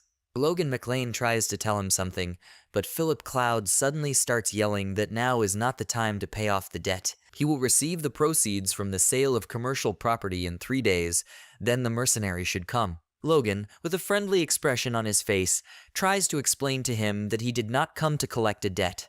But Philip, completely unable to hear what he is talking about, repeats he said that he has not yet received the proceeds. He must go. From the outside, this scene looked funny, while Logan McLean silently watched as Philip Cloud stomped his feet, terribly angry. When his strength runs out, he finally says he asks him to leave. Finally, Logan tries to explain everything again. Philip should stop and erase, meaning he should calm down. He didn't come for money, he wants to invest. Philip Cloud, hearing this, repeats in confusion, should he invest? Into it, Logan McLean boldly confirms, yes. Then he thinks, so this guy appeared not long ago. He's crazy. Yes, he is a madman for investing in someone who has completely failed. But clenching his fists, he wondered if it was true. Then Philip asked, frowning, how much he wanted to give him. Logan, also looking at him slyly, asks how much is needed. He thinks that he will have enough money to cover his debts and get back on track. Philip Cloud opens his mouth in surprise and wonders, is this true? Then his gaze softens and becomes like that of a child. Looking at Logan McLean, he already thinks differently. If you look closely, his armor is very dirty. Did he come from far away? But just at this moment, a large piece of dirt falls away from it, revealing the coat of arms. Then Philip purses his lips, but Logan, not noticing this, continues with a smile. And so, how much does he need? He will try to help. As soon as Philip Cloud hears these words, he begins to tremble again, and he says indignantly, he's a little bastard. Logan McLean, as if he had heard him poorly, asks again with a wide smile, what? Philip, looking up at him and pointing his finger, angrily says if he wanted to deceive him, he should have prepared better. He is the same as the others. He is not an investor. This symbol of the southeastern barony of the McLeans, right? They are a poor family who asks their own dough for help. What other investment is there when its owner is unable to pay off his debts? If he is caught pretending to be a nobleman, he will lose his head. Then he turns away and sobs in a trembling voice, saying that the guy ran into the wrong guy. But the very next moment, turning to him again, Philip Cloud, with tears in his eyes, announces that he is completely bankrupt. Did the guy understand this? Logan only purses his lips in displeasure and mentally notes that even when he found himself at the very bottom, he did not lose his insight, as one would expect from a future tycoon. How can he calm him down? At this time, Philip is screaming bitterly. He doesn't even have money for food. But then suddenly an idea comes to Logan McLean, and he asks Philip Cloud for attention. Turning around, he still doesn't lose the feeling of anger and asks, what again? Is he trying to trick him again? But then Logan shows him a bright flame in his palm, and he, very surprised by everyone at this, asks strength. Doesn't he imagine it? Philip further wonders, did this guy awaken this at such a young age? And such a genius is trying to trick him. There is hardly an idiot who would decide to ruin his own bright future. He laughs embarrassedly, and already smiling, he changes. He's sorry. So many troubles happened to him that he began to react sharply to everything. They can talk about what the young man should do to him. Logan McLean, finally hearing this, sighs and announces that he wants to hire him forever. And with a bonus, he will pay off his debt. Philip Cloud asks in disbelief, should we hire him? Forever? He's sorry, but the McLean house doesn't have that kind of money. Then Logan defiantly throws his backpack off his shoulders onto the floor and slowly opening it, indifferently asks how much he owes. Philip, a little confused, replies that about 250,000. He boldly replies that he will give the entire amount and will pay the same amount for it. Although no, it will add 50,000 on top. In the next moment, Philip Cloud has to squint his eyes, and at the same time he wonders, is this the light? Logan, finally opening his backpack, filled to the brim with gold coins, wonders if 300,000 will suit him. A total of 550,000 gold coins. He will pay everything at once. Philip even blushes with confusion, and in his eyes, Logan McLean acquires wings. Then he wonders, is this man an angel? Soon a drop of blood from a finger drips onto the corner of a sheet with voluminous text, and Philip Cloud hands it to Logan. A witch in a pointed hat with white hair clapping her hands announces, great, contract signed. Now, if a subordinate, represented by Philip, tries to deliberately harm the owner, he will feel monstrous pain, as if his soul is being torn apart. If he is not satisfied with this, then he must awaken the power and become at least a high-ranking knight, or pay a can of the fourth circle and above to lift the curse. Philip Cloud listens to this and gets a little nervous. When they leave the magic shop together, the girl kindly shouts after them to come again. He tightly grabbed the straps of the backpack, which now hangs on his back, and wonders with horror, did he sign up for the sentence? Afterwards, looking at Logan McLean, he remembered with horror Angel. No, really, it was just a fever. This guy drew up an expensive magical contract to make him his own slave. But for the cost of this one could buy 30 slaves. Suddenly Logan interrupts their silence and, smiling brightly, as if I could hear all his thoughts, says, they met for the first time, so they can't trust each other, right? Once he invests, he needs a guarantee. When they get to know each other better, she will break this contract. They should work hard. With these words, he extends his hand to Philip, but Philip Cloud, pursing his lips, notes that this is some kind of nonsense. He didn't say any terms or condition, but he has no choice but to believe this man. Therefore, having shaken his hand in response, he immediately asks, but at the same time shows that he is dissatisfied, what will he have to do? Logan McLean announces that he must first buy monster meat. Then Philip wonders, monster meat. He abruptly snatches his hand away and shakes hands, mockingly saying, wow, he's really crazy. Logan then notes that he said out loud what he was thinking. Then, sighing, he also thinks, well, such confusion is quite understandable. The blood and meat of the monster contains poison, so I light it. But in a couple of years, the situation will change dramatically when it becomes known that it is possible to neutralize the poison with ordinary ingredients. In some areas with a shortage of provisions, people will begin to eat the meat of monsters, and already in winter, the number of people cured of incapacity will increase among them. Consuming monster meat will result in Kelak. In his memories, a woman appears who, looking at the light emanating from the man, covering her mouth with her hands, exclaims, this cannot be. Even those who became infertile after being wounded will see the effect. 1 year after the Imperial Magic Tower confirms this, Kalok will disappear from shelves across the continent. The guy magician showing a thumbs up announces that checking the authenticity of the Imperial Magic Tower is the best medicine. Logan finally sums up his thoughts, and all because this remedy will have a good effect on male strength. So he can make many times more money out of 3 million. Philip has been watching him wearily for a while and soon wonders if he should run away. Soon the extremely surprised voice of Philip Crowd is heard. 1 million. Has he gone crazy? Who would buy 1 million for monster meat? All the visitors and waiters in the small tavern immediately turned towards him with curiosity. Logan McLean immediately asked him to tone it down. They will earn even if he buys even more. Philip, still not wanting to believe it, clarifies that he is against it, but Logan is confident in his own decision, right? He answers without hesitation, yes. Then Philip Cloud wonders what he thinks the price range is for Kalak meat. He says that now it is worth nothing. Everyone just burns it because there is no buyer.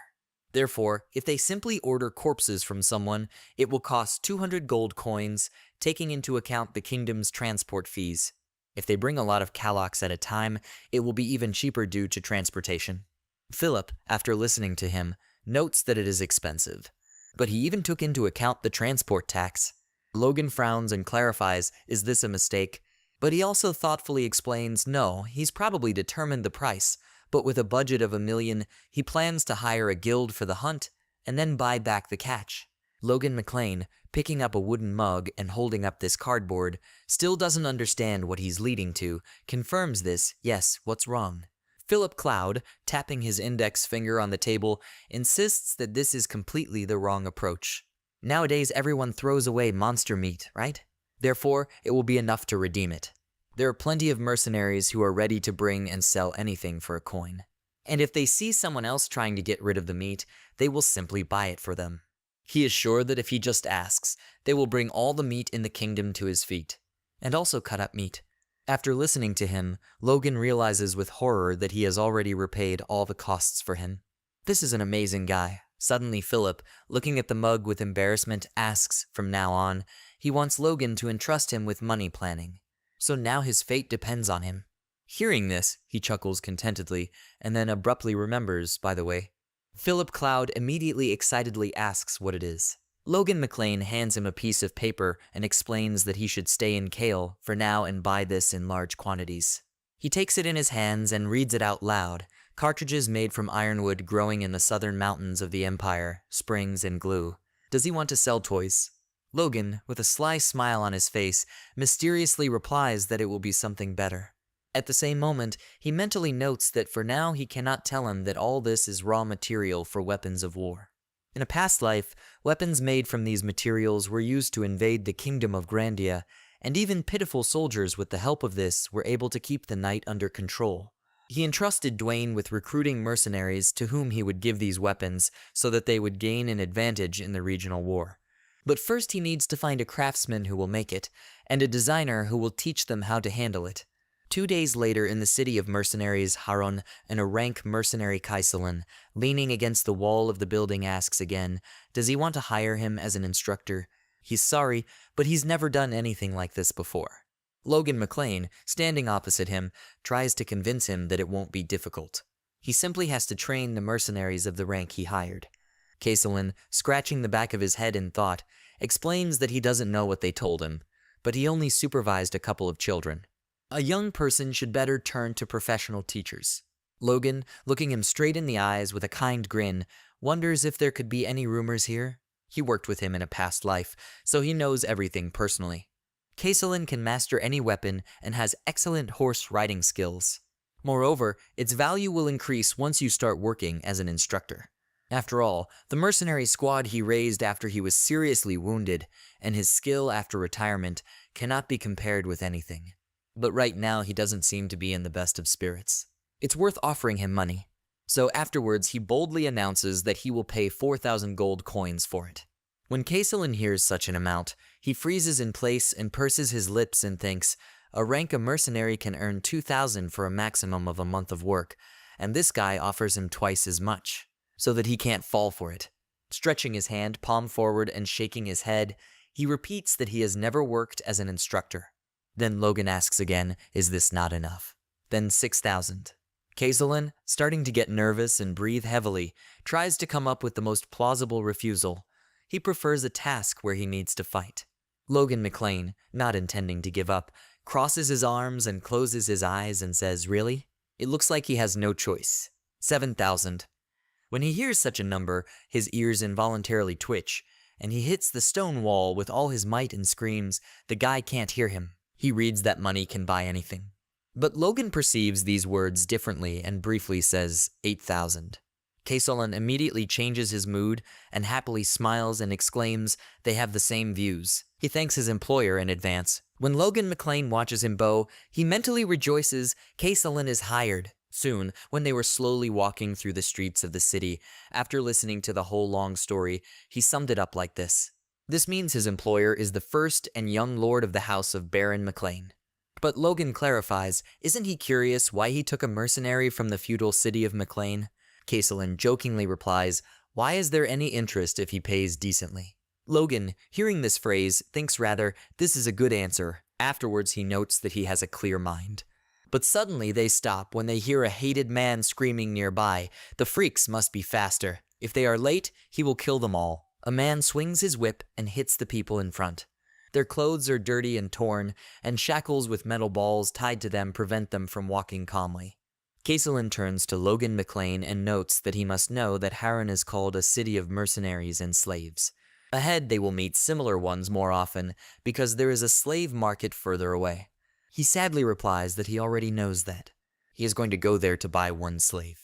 Along the road, on which there are tents on both sides, there are people in cages nearby, and their hands are shackled with wooden shackles. Logan heads to one of the owners, who, noticing him, contemptuously thinks, I'm a clueless hillbilly. But at the same time, he asks the young lord to come here with a smile. He should come just for a second. He can offer him slaves at the cheapest price.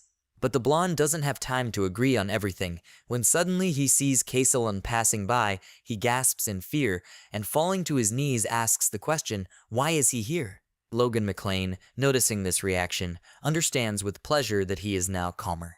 He hired this guy for a reason. Having walked a little further forward, he stops near a large tent and, looking around, notes that there are much more guards here. It looks like this is the same place. A gray-haired man immediately approaches him, hinting that the young lord most likely understands where he has come. He confidently replies that he wants to buy a gnome. Then the old man stepped aside and opened the way for him. That's right, he went to the right place. Unusual races are very rare, so they take special care of them. He should pass quickly. Logan, suddenly looking to the side, sees two tired girls with long, pointed ears in one of the cages. The man notes that it was extremely difficult to catch these elves. Had he ever seen them before? He can tell you about them. But Logan McLean interrupts him and declares enough is enough. They must bring him the one he asked for. The old man immediately answers in a trembling voice, as if he said that he came for the gnome. A creature comes out to meet them from the depths of the tent, with shackles on his hands and feet, outwardly reminiscent of simply a low man. The old man, continuing to speak in a completely insincere, caring voice, notes how the young lord can see. It is immediately clear from him what race he is from. It will be very useful to him. Even among the great dwarf masters, this one is one of the few with the rank of expert. Logan immediately repeats in shock expert rank. By their nature, gnomes skillfully use their hands. They create and repair objects, seeing this as the meaning of life from childhood to old age. Expert rank far exceeds what he was looking for. He quickly realizes that with him he won't have to worry about anything. Therefore, Logan McLean eagerly asked, what is the price? The old man shows 2 fingers and grins, since he is an expert, then at least 200,000. But Logan McLean, gritting his teeth and clicking his tongue, exclaims, does he look like a simpleton? The man is lost from such a reaction, and after a pause, he finally gathers his strength and answers in a trembling voice, 50,000. He gives in to them. After some time, when the 3 of them left the tent, and the old man poured salt after them, Kaysolan mentally noted, he dropped the price by 150,000 in just a couple of minutes. The dwarf, turning to Logan, says that he is a ruthless person. But on the contrary, he proudly replies that it was elementary. The gnome frowns and wonders where he is leading him. Logan McLean answers briefly at the McLean estate in the southwest. He will be busy making items for the gnome, looking down at the ground and saying, that's what he thought. Logan, noticing such a reaction, reasons that these creatures are skilled craftsmen, But this does not apply to those who were sold into slavery. After all, despite their natural inclinations, without passion they cannot create a real work of art. To restore his enthusiasm, he has an idea. Then at first he announces, not very clearly, 20 years. If he tries his best for 20 years, he will send the gnome back to the mountains. 20 years is nothing for his species, right? He hears such a proposal, looks up at Logan McLean with incredible delight, and tries to find the right question, how? Suddenly an angry scream of a man is heard next to them. He needs to be grabbed. The slave runs away. Kicking up dust, a guy runs past Logan, carrying a girl on his back, who is holding on tightly to him. The young slave with two-toned eyes clenches his teeth as beads of sweat pour down his face. At that moment, those around him began shouting to the others to grab him. The boy continued to run away, and everyone shouted that the slave was running away. He ran with incredible speed, holding his sister on his back, and suddenly a man appeared next to him, who shouted that he was here and kicked the slave, after which he turned towards the bald man and told him that he was caught. The merchant got angry and asked him how dare he behave like that. He bit him. After this scream, he kicked him on the back again, and he clenched his teeth from the piercing pain that he felt after the blow, and tears flowed from his eyes. The sister looked at him in shock and said in a trembling voice that she was fine. Caselin, who was walking behind Logan, said, "They are slaves, and there is no point in stopping here now." Logan replied that he understood this, but suddenly wondered what it was. Their eyes are different colors, red and blue. Somewhere he has already seen this. Suddenly he remembered that it was the same Victor and was dumbfounded with surprise.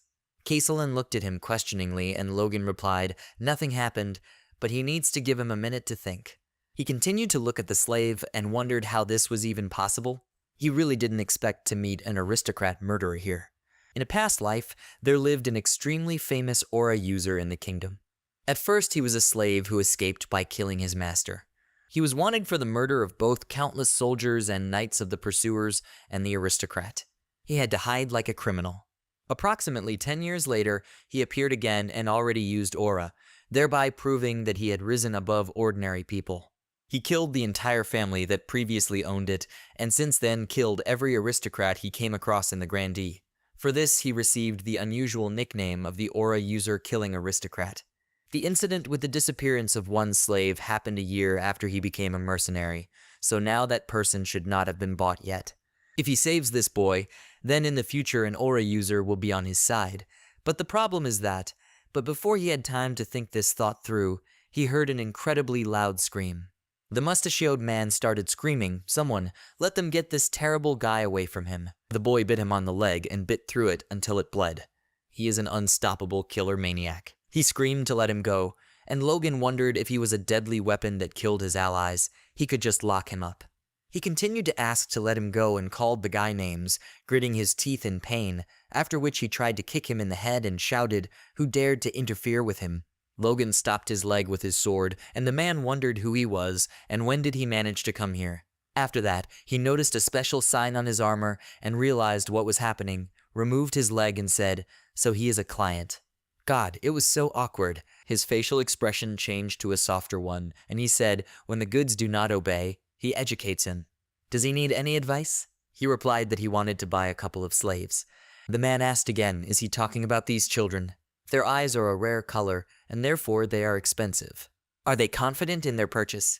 Logan replied that he should name the price, and the man said that they cost at least 10,000 each. At the same moment, Logan was thinking, a strong young slave costs about 300 gold coins, and he increased the price a lot of times for children from whom all that was left was skin and bones. He thinks it's quite expensive.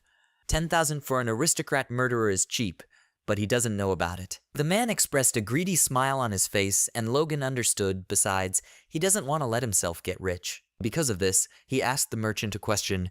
Did he increase the price 30 times for a child who is about to lose consciousness?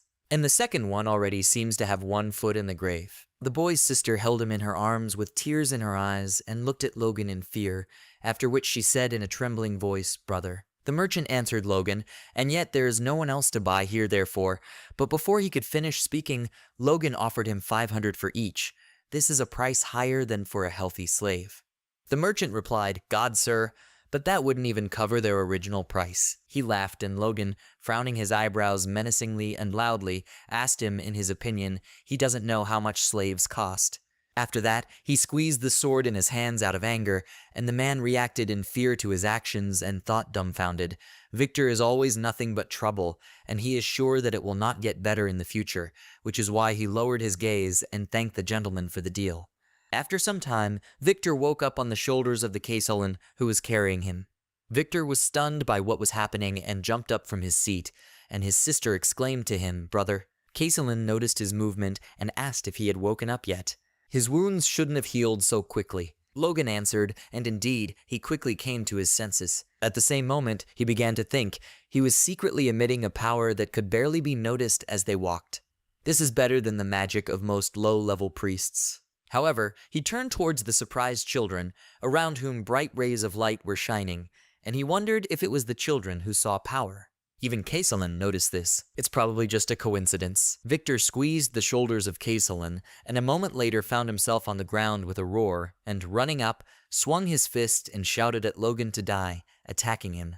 He managed to dodge his sudden attack and grabbed him by the hand, after which he threw him aside and Victor screamed loudly.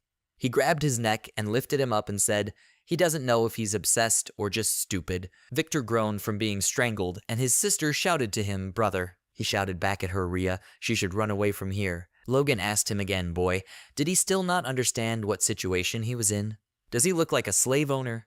Victor clenched his teeth in fear and drops of sweat rolled off his face from anxiety and horror. Logan continued to say, "It's good that he has a fighting spirit, but he must learn to choose his opponent wisely. From now on, he hopes that he won't have to warn him about this a second time, Victor. If he obeys him, then he assures that his sister will be safe.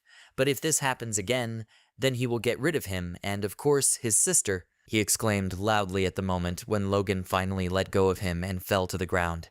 After which he grabbed his neck because of the unpleasant sensations, and Logan, bending down to him, carefully examined him and thought with caution that this was enough for him. He plans to make him a knight. Victor was very surprised by this proposal and asked again from it, "Is he really talking about him?" Logan answered, "Exactly like that. He probably knows that a knight is an honorary aristocrat. As a slave, he will be able to bypass these conditions, and so will his sister." Rhea and Victor looked at each other, and, standing up, he shouted loudly with confidence in his eyes that he agreed to these conditions. Logan smiled back at him and thought that he knew that his cruel nature could be controlled through his own sister. After that, he said, "Great. Then they will start training when they return home, and also Hammer. He suggests leaving here for a minute." Calmer, who was holding on to his backpack, asked him with some feeling of bewilderment with him. Meanwhile, Kaisulin gave his hand to the powerless Victor, and Logan told Hammer aside that he would write a contract, and he asked him again, "A contract?" Logan replied that it would be magical, and that if he served him for 20 years, he would send him back to the mountains. Hammer was very surprised by this proposal and shouted the question in response, "To the mountains? Will he really return him to his people?" Logan replied that he understands that it is difficult to believe simple words. "But what's wrong? Doesn't he want this?" Hammer shouted to him, "Of course he wants and agrees to anything for this. He will do anything for him." Confusion appeared on his face, and a tear fell from his beard. He simply could not believe that he was telling the truth and thanked him for it, calling him a man initially, and then correcting himself to Mr. His whole body trembled, and he bowed at his feet. Logan thought that if the contract was enough to restore his motivation, then for him it would be a plus. Thanks to this, he will be able to get whatever he wants. Although he gained even more, since he managed to get himself an aristocrat killer. Preparations for war between regions are going quite smoothly. While Logan does not know that rumors about his strange behavior have already spread throughout the McLean domains, while he was away his reputation has sunk to the very bottom and broken through this, and also that Rick is drowning in turmoil, trying to change something. Rick was thinking about what he was doing. Damn young master. At this moment, he smiled widely and raised his hand with joy and said, "Young master, he has finally returned." Logan turned in his direction and asked him how he was doing, Rick. Rick grinned and asked him with delight, "Young master, is he really interested in this?" His hands were shaking from the force with which he squeezed them, and Logan told him that he saw that he was smiling. After that, Rick rudely asked him what he was doing anyway. Does he know what people say about him? They call him an idiot who spent 150,000 gold on monster meat. A few days earlier, a guy with glasses spread his arms while standing in front of a crowd of people and told them something. Those around them wondered in horror what? Buy monster meat. What a moron he is, the guy said in response. Young Mr. Logan McLean from the barony of McLean wants to buy it. People around were wondering, Logan McLean?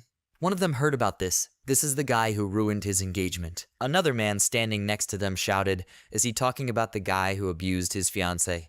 He thought that spreading rumors about the monster meat would increase the sales of it in the market, but he was not aware of the details of the master's background. Broken engagement? He thought he was just crazy, but he turned out to be an incredible idiot. Despite such thoughts, Philip's instincts screamed that he should not miss the opportunity, 1 gold per kilogram. Not a single mercenary will refuse to sell garbage even to a scumbag if he is willing to pay. Philip asked them if they wanted to make money. Then they must bring him all the meat they have. The surrounding people raised their hands and shouted back at him. The aggressive sales process prompted the mercenaries to bring meat. Logan's rumor spread throughout all the fiefs near the call. Logan laughed loudly and said that Philip completed his task just perfectly. Rick asked how he could laugh at such a moment. He should just look at those they brought and think how much gossip they have heard if they stand with such faces. And he shouldn't worry about this because it will all be over soon. Rick answered him with a bewildered and sad expression on his face that he should not be so calm. Even the head of the house is furious. Patrick, meanwhile, asked, well, did he enjoy running away from home? Logan replied, it really turned out to be useful for traveling. Patrick raised his gaze menacingly and replied, he had heard rumors about his crazy affairs, but he was glad that he spent his time usefully. Dogan, putting his hands behind his back, replied that rumors are just rumors, and he is not the least bit ashamed of what he did. His stepmother Margin was stunned by this behavior and shouted to her husband Patrick, can he see, dear? The first young master does not even realize where his place is and how his actions can affect their honor and name. Logan replied, Mother, it was unnecessary. He spent almost nothing from the funds received for breaking the engagement. Marion was surprised and, frowning, shouted at him to repeat what he said. After that she screamed again, Patrick, no, but did he hear it? Will she really take his side now? Patrick put his hand on the table and said that this was enough. She continued to scream, the first young master is completely to blame. He got angry and shouted back at her that he had already said enough. Marion was dumbfounded and trembled, and he continued to say that he would like to talk with Logan alone and asks him to leave them. Him, how can he treat her like this? He replied that he would give him a final warning. Logan looked into his eyes with fear and did not move. Moments later, they were alone and Patrick went to the window and asked him what was happening to him. He offers to talk about what's going on and why everything is the way it is. Logan, who was standing close to him, thought that it looked like he wouldn't back down this time and replied that he wouldn't understand even if he talked about it. Patrick asked again, but does he even understand what he's doing? Is he aware of how others speak of him? They consider him a cruel, evil, money-obsessed man, and lately even insane. How much longer will he have to cover it? If this is just a period that will end in the future, then let him know about it so that he can at least apologize to his late mother. Logan lowered his gaze and thought he just couldn't believe that he mentioned her. This had never happened in his previous life, even when he was kicked out of the house. Perhaps he has not yet lost hope for him, and he decided to ask his father to give him 1 more year.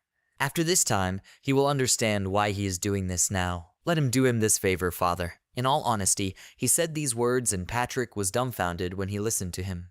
After that, Logan slammed the doors and left the room. Patrick was left sitting at his desk alone and thinking, wow, how strange this word sounds when a parent and child are talking.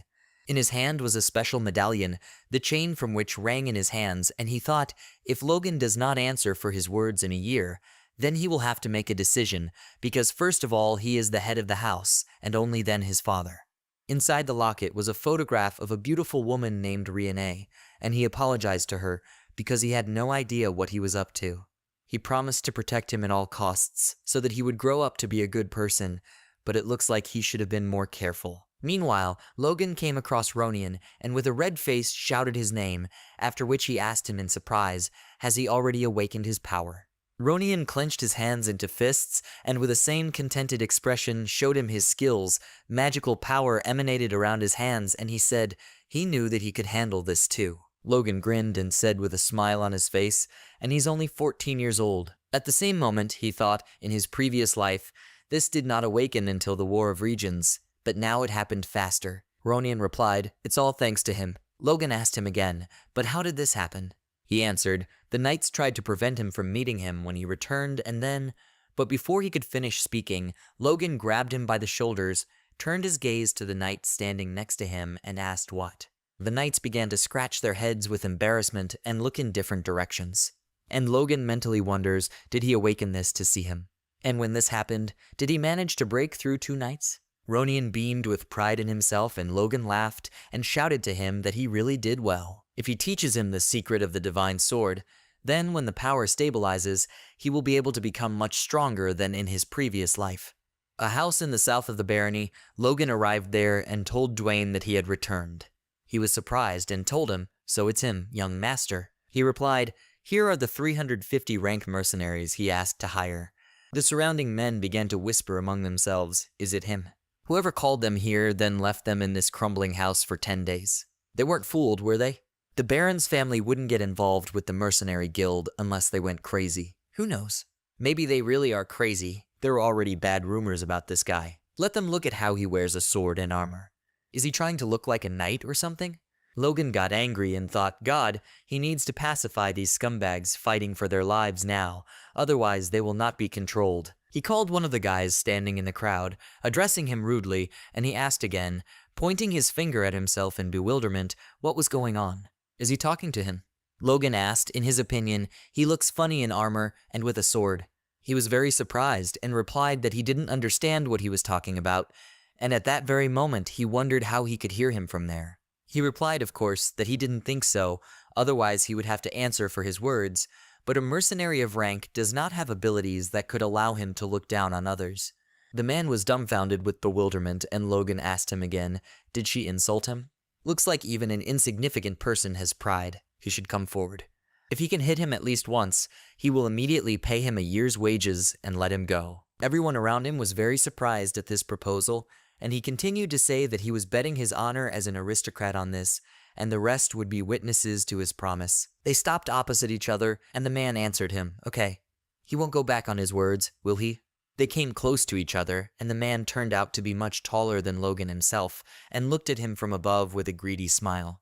People around him wondered how healthy he was. Maybe he had a B rank. The other guy answered, not yet, but he will get up when he completes this job. Logan breathed a sigh of relief and wondered why he is so confident in himself. The man smiled and said that he could start. Logan asked him, is he? He will regret this. The enemy replied that he had been using the sword much longer than himself, and therefore he should not worry about it. Could it give him some additional advantage? A moment later, an incredibly strong Logan fist approached him, met with bright sparks, and hit him right in the face. Those around him opened their mouths in shock and looked in surprise at what had happened. The man received a serious blow to his face, and his teeth flew out of his mouth. Logan looked at his body lying on the ground with an arrogant expression. He stuck his tongue out of his mouth and lay on the ground motionless.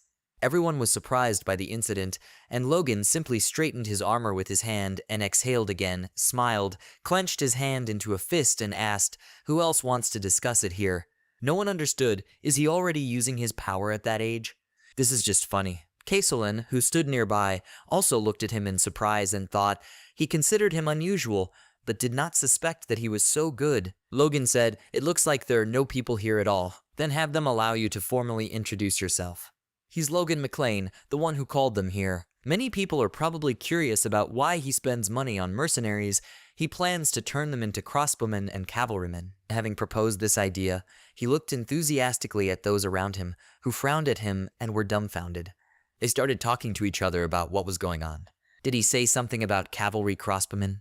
Does anyone use a crossbow on a horse? It takes a lot of time to reload. Kaisolin came closer to Logan and whispered in his ear, sir, a crossbow is not a suitable weapon for cavalrymen, to which Logan replied that he knew this, and he asked again, does he know? Then why would he do this? The crossbow is more powerful than the bow, but it takes inexperienced shooters more than a minute to reload. To do this, they place their foot on the stirrup, but on horseback, they will very quickly lose the ability to shoot, even if they have 3 or 4 loaded crossbows with them. Their bewilderment is understandable. For now, let them think that he is throwing money away by pretending to be a soldier. This doesn't affect anything at all. He asks Kaisolin to train them thoroughly, and later he will understand why it was necessary. The crossbowmen and cavalrymen would have powerful McLean forces even after the fief's war. Castellan silently looked at him and bowed and replied, "Everything will be as he orders." A few days later, Logan sat at the table and looked at the documents and thought, out of 350 mercenaries, only 312 passed a simple qualification test. This is very good. Someone addressed him as master, and he paid attention to it. It was a hammer who held documents in his hands and asked, "What is this?" Logan asked him again with a smile, "Has he already read this?" "This is a diagram of the crossbow he will have to make." He silently looked at the paper one more time, and Logan said that he understood that it looked rather rough to the eyes of a professional. He thought about the fact that he had used this weapon for several decades in a past life and roughly outlined the structure of this item. He is a dwarf with the rank of expert, so he should be able to handle this. Hammer asked again, "He needs to place a container in which there will be projectiles from the back of the crossbow and do it. Self-recharging.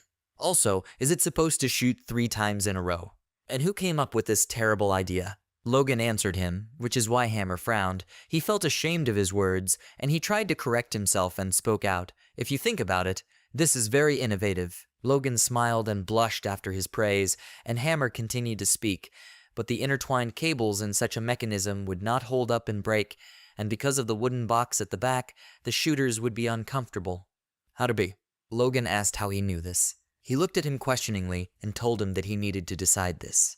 Behind him there was a loud and bright explosion of anger, he felt. Logan noticed this and asked him not to get angry and listen, because he was just joking. He should reduce the size of the projectiles and where they are located. He's right, 1 shot will be enough. Instead, you can make the container detachable to reload with each shot. For convenience, you can call this a weapons shop.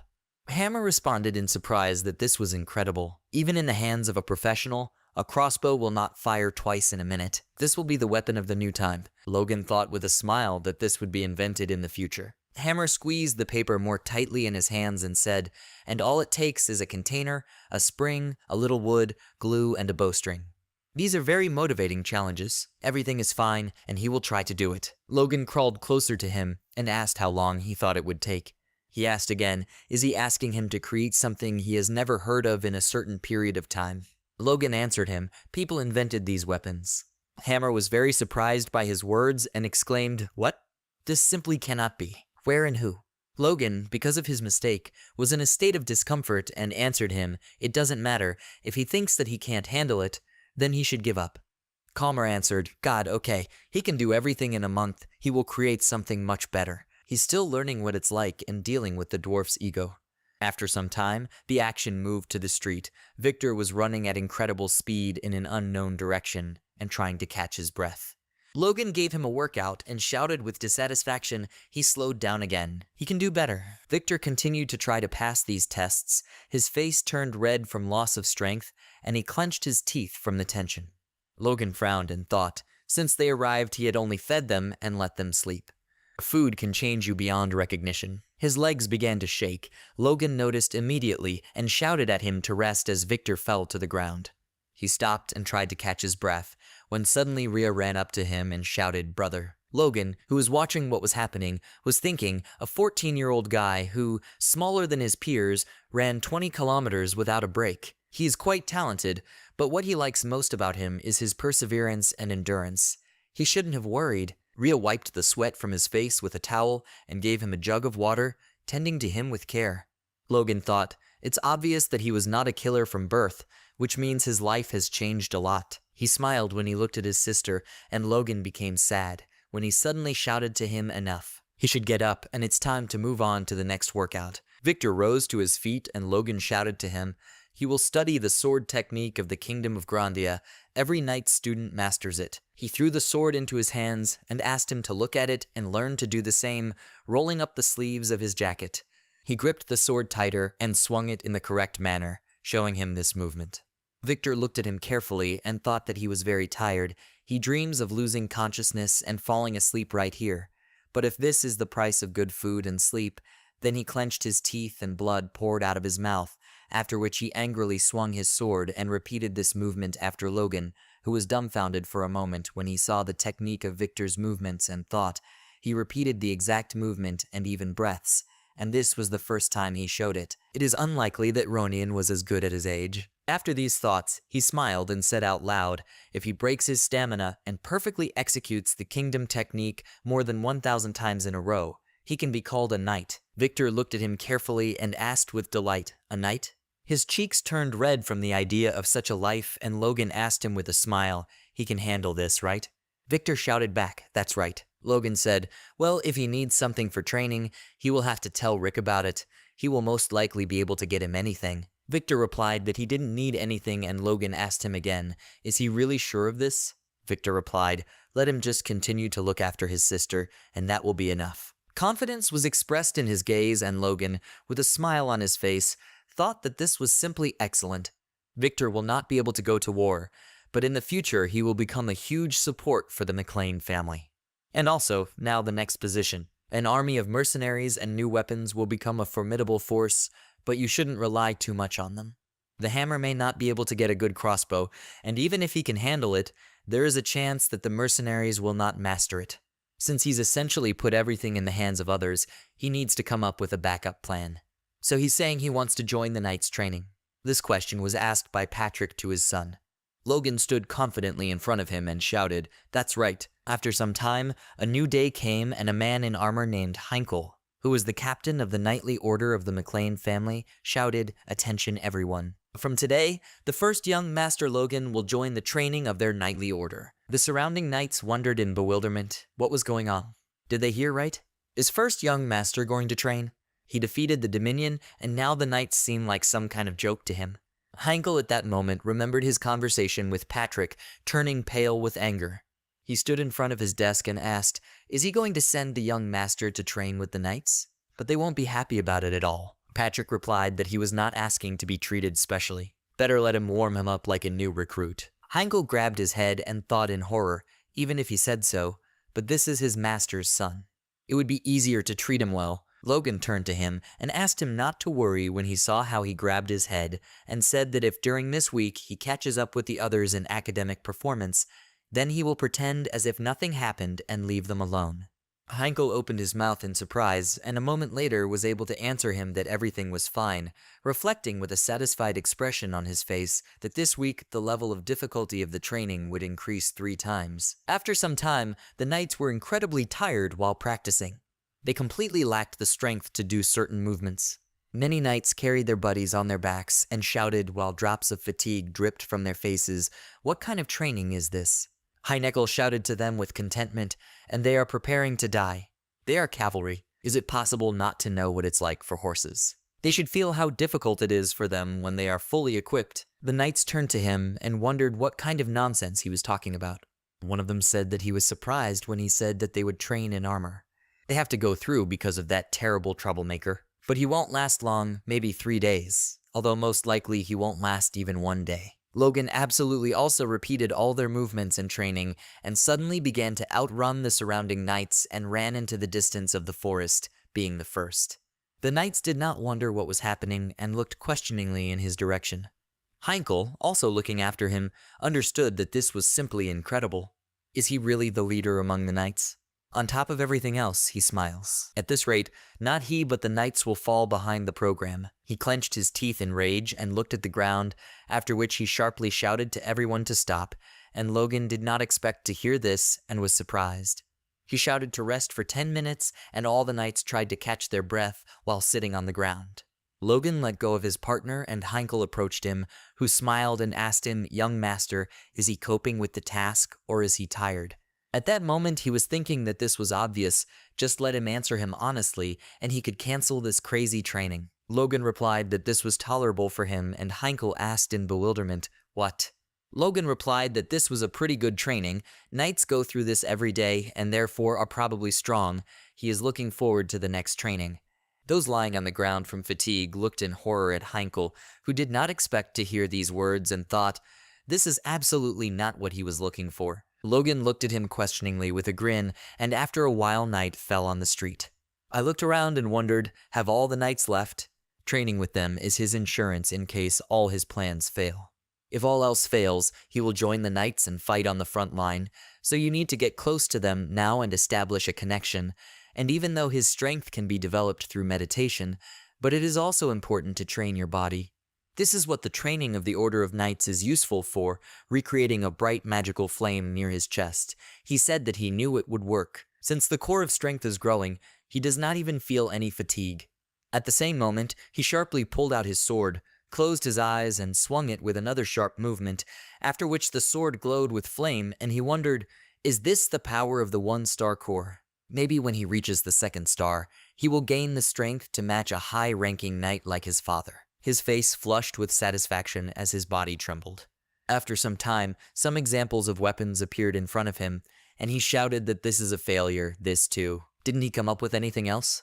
Where is the carving he asked for? This thing only fires 1 shot. Calmer, who stood opposite him, could not object to anything, and Logan asked again, what about a weapons shop? Didn't he tell you that this needs to be implemented? Hammer was very angry and looked at him furiously and said, but after which Logan sharply grabbed his head and apologized to him, saying that he forgot there was no need to say that. Hammer immediately answered him that everything was correct. He may be his master, but he is the pride of the artisan. Logan said, if he is incapable of doing better, then nothing can be done. Several weeks of work in vain, he expected too much from him. It was his fault. He misjudged his abilities and made a mistake. He spent so much money for nothing. Hammer became even more angry and trembled with rage, after which he spoke out, 1 month. He will create a new weapon in a month and return. After these words, he broke his ready-made weapons into several parts and walked towards the exit from the office. Logan looked after him and wondered, wow, he was so angry. What about a new one? If he weighs it even more, will he build something amazing? Just what you would expect from a gnome. A month later, the hammer arrived to him with a new weapon, from which several shots could be fired at once, and showed it on the field on the street, hitting 2 arrows almost on the target at a long distance, after which he asked again, what would he say about it? This item makes 1 more shot, and it's easier to hold with 1 hand, and you can also change weapon shop. Logan looked at the embodiment of the weapon with his mouth open and thought, holy saints. He reloaded it in less than 5 seconds. The radius is not as large as the weapons from the past, and it is smaller, but it is better suited for the cavalryman. As he said, all that remains is to insert the weapon shop prepared in advance. He has been working hard for a whole month to create this, and is not going to be more important, but let him keep this in mind. These were his words, but Hammer has even surpassed himself, and he simply cannot believe that they have already come so far, although there is still a whole month before the war. And his face turned red and he grinned, after which the Hammer asked him, sir, is he even listening to him?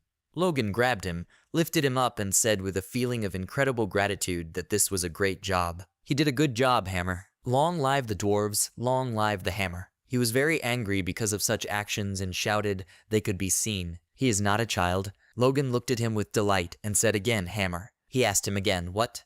Logan immediately asked the question, could he make 400 of these things in a month? The crossbow fires 2 arrows and immediately reloads. They stick with incredible speed into the thick bark of the tree, and Castellan watches this with a weapon in his hands.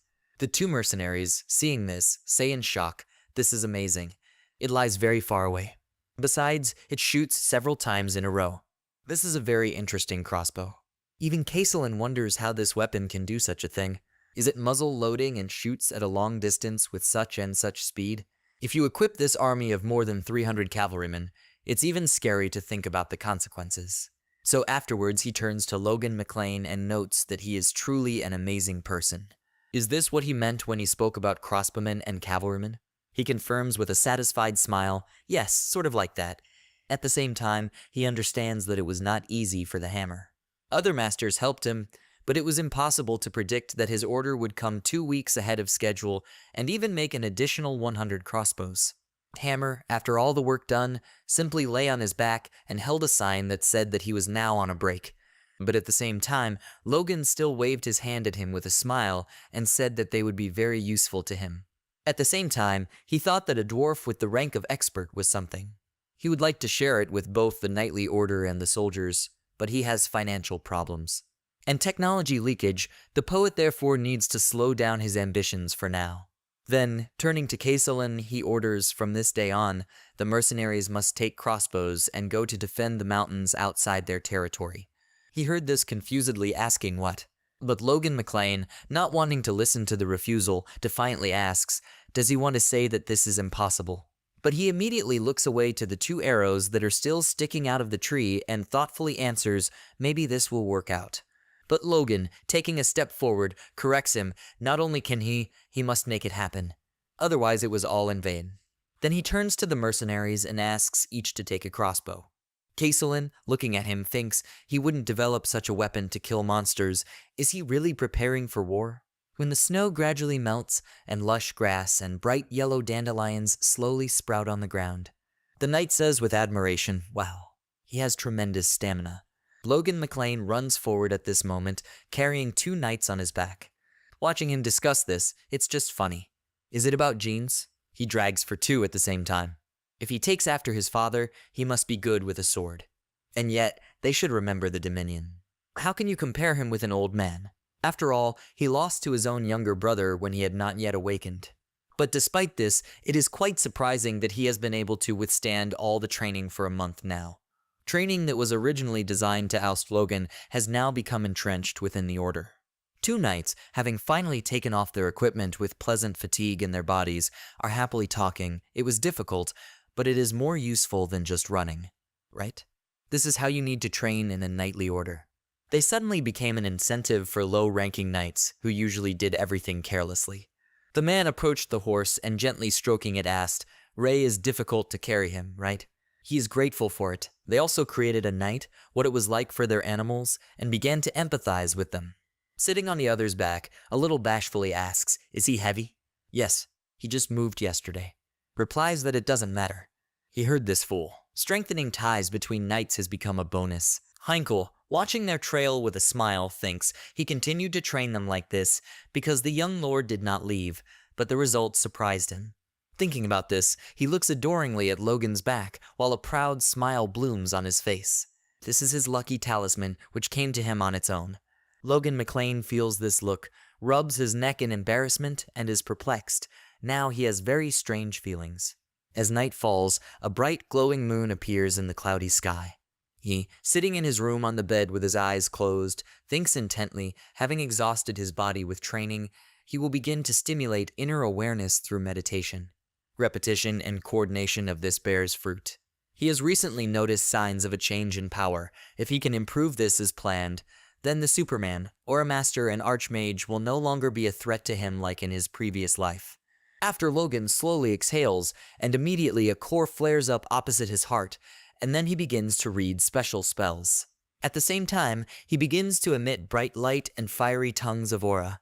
After some time of concentrated spell reading, Logan McLean clenches his fists, and in the next moment there is a bright splash in his aura, which gradually subsides, and a core of an even more saturated color appears in front of him, in the orbit of which another similar core appears, but only smaller in sizes. He understands, everything is ready now. 2-star core. Now he has the base to learn the following secret sword technique, the Killer Iron Cut. Given the power gained from the first technique, he is confident that the second will exceed his expectations regarding power. Now, if he had managed to master this before the war, then even high-ranking knights would not have been afraid of him. When the cold and winter finally recede, and in their place comes the bright warm sun with bright lush greenery, then at the same time scary green humpbacked zombies are walking across the green field. But they are distracted by the sound of hooves. The monsters, frightened, squeak loudly and run away from several rows on horses holding crossbows. Castellan frowns and, raising his clenched fist, gives the order to everyone else. The crossbowmen and cavalrymen immediately rush into battle, and he announces, charge. They must shoot. The men immediately load the crossbow, point them straight at the zombies, and shoot. The blows land right on their backs, causing them to squeak and wheeze even louder, and then fall down, defeated. The wars look after them, and Castellan sighs with relief. The men, seeing such an outcome, smile in shock and discuss it enthusiastically. The crossbow has almost no recoil. His shot pierced the monster's head and hit the head of another that stood behind. At this time, Logan approaches them on horseback and, having watched that short battle, mentally notes that the hollow of more than 100 monsters was destroyed in less than 10 seconds. Their old habits of using a regular crossbow don't help much, but they are able to reload faster. It was not for nothing that they went so far to hunt. Castellan asks with a smile, is he happy? Logan McLean confirms this, sort of. During the first hunt, they showed a terrible result, but now they have improved. But suddenly the smile on his face disappears and he asks the Lord to ease his worries. But why does he need it? He had never heard of a mercenary army with such power. Is he planning to kill all the monsters on the continent? At this time, the mercenaries are putting all the zombies into one big pile, and Logan is trying to find the most appropriate answer. Suddenly someone screams, "Young Lord." He turns around confused and asks, "What's the matter?" Caesalin also adds, "What's wrong?" A knight on horseback rushes towards them and explains that he was sent by a man named Rick. Logan McLean asks again, puzzled, "Rick?" The guy announces that yesterday Lord Tesron declared war on them. Hearing this, he frowns in bewilderment. The Viscount screams loudly. He accuses the House of McMahon of insulting his ancestor by wrongfully deciding his life. Patrick McLean looks at the image of his head in a glass pink ball. While the high-ranking people at home discuss this happened in the distant past, and he decided to get even now. Will the war start now? Marion Kairos turns to Patrick and says excitedly, "Dear." Heinkel, sitting on the other side of the table, also excitedly asks what they will do. The number of the Viscounts' knightly order alone exceeds them. Even with a lord, the chances of winning are very small.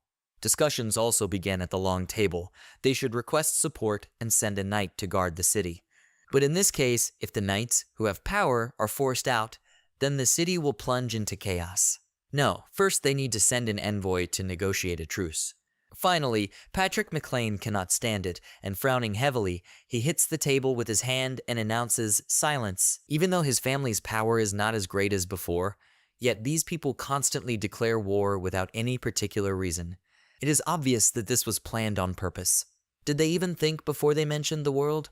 They must prepare for war, and have to make a plan for what that looks like. He doesn't accept objections. The men fall silent and look at him submissively.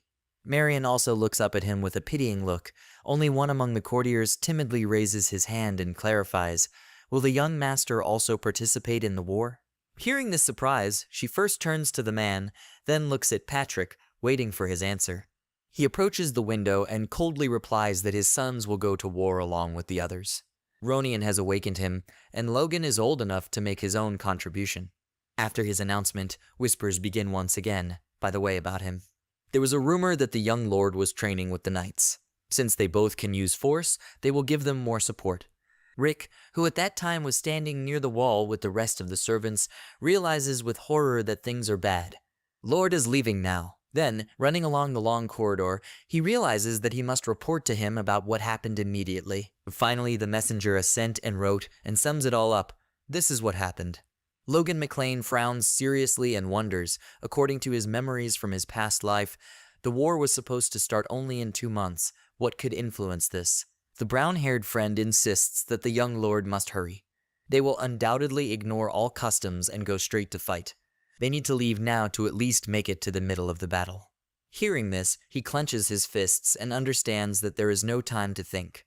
Looking to the side, he sees Caesalin, who, standing in front of the smiling warriors, announces that his squad of mercenaries is always ready to get down to business. But still, he frowns and tells him that he is not very surprised by this news.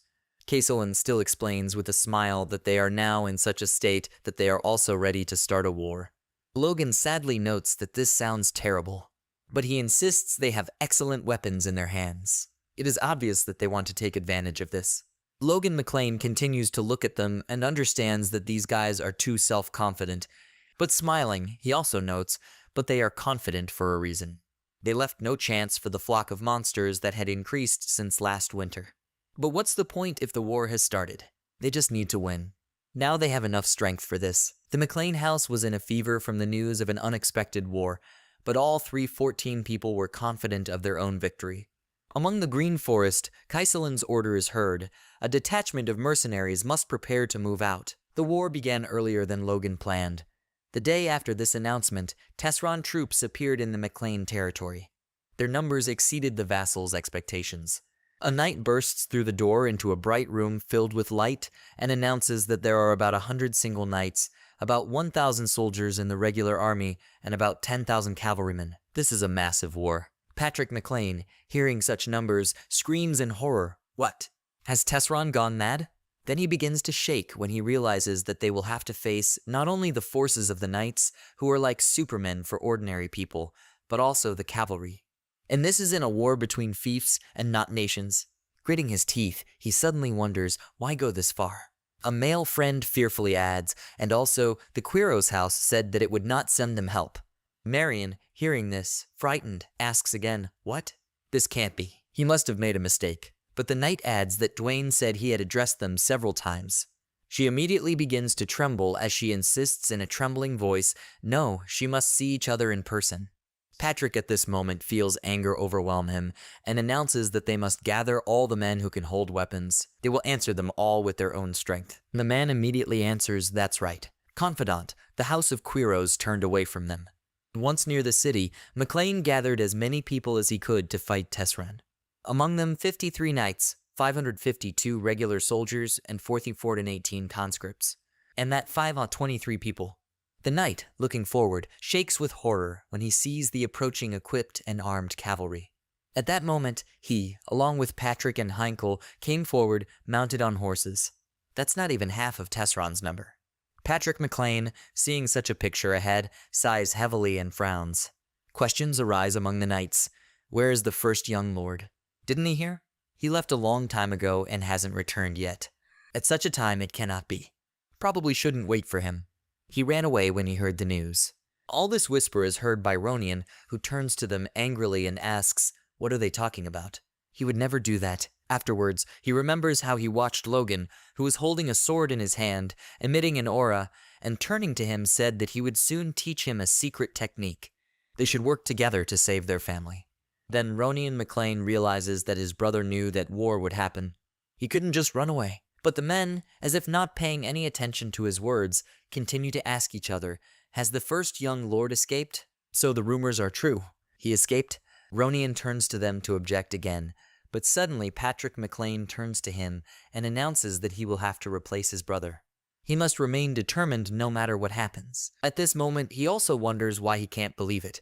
However, something else is important now. They must win the war. Thinking about this, Patrick raises his weapon and announces to everyone that they must get ready. They need to defeat these non-entities. Immediately, there is a warlike cry of the knights who go on the attack. Lord Tesron, seeing this, smiles widely and gloating, says, finally Patrick McLean took up the sword. But his knights are his swords. He must face them. The Viscount's army also rushes forward.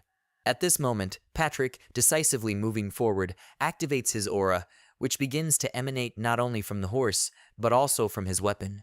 At the same time, he understands that first he must break through the avant-garde. He then swings his sword with the intention of attacking first, but suddenly his blow hits the ground, and the knight in front of him holds back the attack with a shield. Patrick McLean is horrified to see this and wonders if he blocked his shot. The man, noticing his confused reaction, smiles angrily.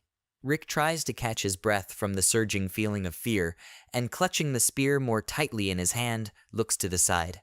On the right, he sees how in the distance one of the enemies pokes a spear into the throat of one of the same servants as he, and another guy, sitting on the ground and being without a whole forearm, shaking in pain, exclaims, his hand. Rick, seeing such a picture, begins to mentally repeat, no. Looking to the left, he again sees the blond man, who is knocked to the ground and pinned with his foot. The guy extended his hand to him, desperately asking he must help him. But he looks away precisely at the moment when a posthumous sigh is heard from the blonde. Rick becomes even more terrified, and being overcome by a strong trembling, he thinks, no, it's bad, don't lose. Their troops were so outnumbered that they even sent servants like him to fight. If you surround them, then this is definitely the end. But suddenly his eyes roll upward when someone hits him on the head with a spear. A knight rises above him, pointing a weapon at him and shouting for him to die. But Rick, at the very last moment, is allowed to return to the side, and the knight's spear hits the ground. Unexpectedly, the man mumbles something when he, too, is hit by the tip of a spear. One of the knights of House McLean, who came to his aid to turn on him so that he could quickly get up. He must grab the weapon. Rick extends his hand to him, thinking with relief, this is an ally, how good. With a stutter, he thanks the man, but suddenly drops of blood fly right onto his face, and his ally falls, hit by an arrow. Rick immediately gets to his feet, and running away as quickly as possible, he screams and thinks he needs to run to the rear, as far as possible from the enemy. The very height of hostilities takes place past him. Many were already mortally wounded and lying on the ground. He stops and clenches his teeth when he sees the advancing cavalry ahead. Rick realizes with horror that they are already here. Will they all really die? Patrick McLean also warlikely fights enemies at this time. He looks down with a frown as the knight uses all his strength to walk forward, the tribal ground under his feet. The man mockingly says that the Baron really lives up to his name. They didn't prepare so hard that he can no longer believe what's happening. But Patrick doesn't react to this, clutching his sword tighter and notes that this guy survived his blows containing power. He didn't know that Tesron also had a high-ranking knight. The other four are at least mid-rank, but is that why they are so self-confident? Afterwards he asks menacingly, so they are the ones who are preparing to deal with him. The knight, dripping from his mouth as if confirming his words, immediately asks how he should prepare them. The aura around Patrick McLean disappears, and he makes a decision. If he does not break through further, then the knightly order will not be able to do this, so he has a task. Thinking about this, he throws his cone-shaped sword to the ground and grabs the hilt of another classic sharp sword. Patrick is the first to attack and announces that he will not allow this to happen. Then he activates his aura again and hits one of the knights, causing him to sigh heavily and stagger back. The very next moment, the man is scared when Patrick McLean waves a weapon right in front of his face. Suddenly, he hears movement from the side. Turning his head, he sees a man holding a spear right next to him. The enemy lunges forward, but Patrick manages to lean to the side and immediately block another blow with his sword. He gets angry at the situation he finds himself in and shouts loudly, "They are scoundrels. And am I familiar with knightly honor?" But they just mockingly smile and ask, what is he even talking about? You shouldn't pay attention to this. These are his words before his death. One of the men adds that they are fools and should not forget that he is a trained high-ranking knight. But unexpectedly for them, Patrick McLean jumps off his horse and flies straight towards one of them. He hits the enemy with his sword, but his friend sighs heavily when it turns out that another knight attacked him from behind, piercing him with a spear. Blood drips from the tip while the gully smiles impudently and with a sharp movement takes out the weapon. Patrick groans in pain, and the blood begins to flow down his leg only more actively. And with the last of his strength, he puts his sword forward and understands that while the high-ranking knight was blocking his blows, the others attacked. It's clearly a trap, but he can't get around it. They even brought people from the rear. He feels his whole body weakening and clutches his wounded side. At the same time, he still understands that Logan did the right thing by running away. He hopes that at least his son can continue the family legacy. Lord Tesron at this time watches both of them continue and thinks with a smile that he did the right thing in not telling anyone about his high-ranking knight. Now all that remains is to defeat Patrick McLean and capture their castle. It must be in his hands as quickly as possible. But suddenly his thoughts are interrupted by an incomprehensible noise, and he turns around and wonders, is it under cavalry? 11 knights are approaching him on horseback and screaming in fear, "Lord." They discovered a detachment of cavalry in the rear. There are about 300 of them. Tesron repeats in bewilderment, "Cavalry. Do the McLeans have an elite squad?" The man adds, what's unusual is that they are all without copies. Their only weapon is a small crossbow. But immediately after this phrase, Lord Tesron spits on the ground, and with a wide smile on his face asks again, with a crossbow, "Is it about the ones that hunters use? They just need to send rear soldiers and archers to get rid of them. They are not an elite squad, but some kind of worthless military men." The knight obediently answers, "That's right." But suddenly an arrow flies into the man's head, emitting an aura. Tesron is frightened when he sees this, and turns to the side to watch an army of cavalry coming towards them, at the head of which he sees Logan McLean. He points the crossbow in his direction, while the desire for revenge is seen in his gaze. There are many mangled corpses on the battlefield, and the grass is painted scarlet. One of the knights continues to scream from the surging pain and beg for mercy with tears in their eyes. Logan, having examined all this, grits his teeth and furiously declares, "Fire!" The next moment, dozens of arrows fly towards the enemies. The knights are watching this spectacle, and one of them is confused and thinks, does McLean have such a squad? The very next second the arrows hit many warriors, but some still pierced the cabbage soup. The man fell to the ground and looked at his defense and realized that those who did not manage to hide behind the shields are dead. If he had delayed a little, the same thing would have happened to him. But the enemy does not surrender, and one of the crossbowmen draws the bowstring and shouts to the others to counterattack and shoot back. But when he takes aim and releases the arrow, it flies a little forward and pierces the ground. The man's face takes on a confused look until he realizes with horror that the arrows are not reaching them. What about their attacks then? They fly to the side again and approach straight to the knight. The wounded and maimed again find themselves on the battlefield. Tesron, standing like carrion, doesn't understand why the entire rear was destroyed in a second. They didn't even use magic, but stupid crossbows. What kind of weapon did Patrick create? But without despairing too much and coming up with a better plan, Lord Tesron, turning to one of the knights, orders that the cavalry from the front line should move here. They need to catch these idiots. The man immediately obeys him and answers, "That's right." The coat of arms with the sign of the House of Kairos rises to the top, and the knights, looking at each other, give each other a signal. Further, they whip the horses, rushing to the attack. People are moving forward with armor and a shield in hand. Tesron, pointing his hand forward, shouts there for them to finish off these people. Logan McLean, along with his army of mercenaries, stands relaxed at this time, preparing for an attack and looking forward with pleasure. I think they are moving towards them on their own. The tips of the guns collide in the air as Ronian grits his teeth and tries to defeat the enemy. But suddenly his eyes fly open as he falls to the ground from the impact. The knight turns to him and exclaims contemptuously. The guy dodges perfectly. Then another man approaches him and notes that they don't have time for him. The course of the battle has strangely changed. What? Are they really playing games here? This boy is a serious opponent. Suddenly one of the knights tells the other to turn around immediately. Having done so, the man sees behind Ronian McLean, who rises, holding a sword in his hands. The enemy is perplexed. What is he doing? At that moment he understands, having been in a real battle, he realized that he is not a genius. He is just a boy who has recently awakened.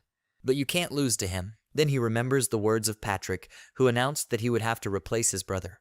Then he mentally exclaims that he cannot die here. But suddenly Ronian is very surprised when he sees how the knight is distracted by something and wonders why they turn their backs, and why they swing their swords.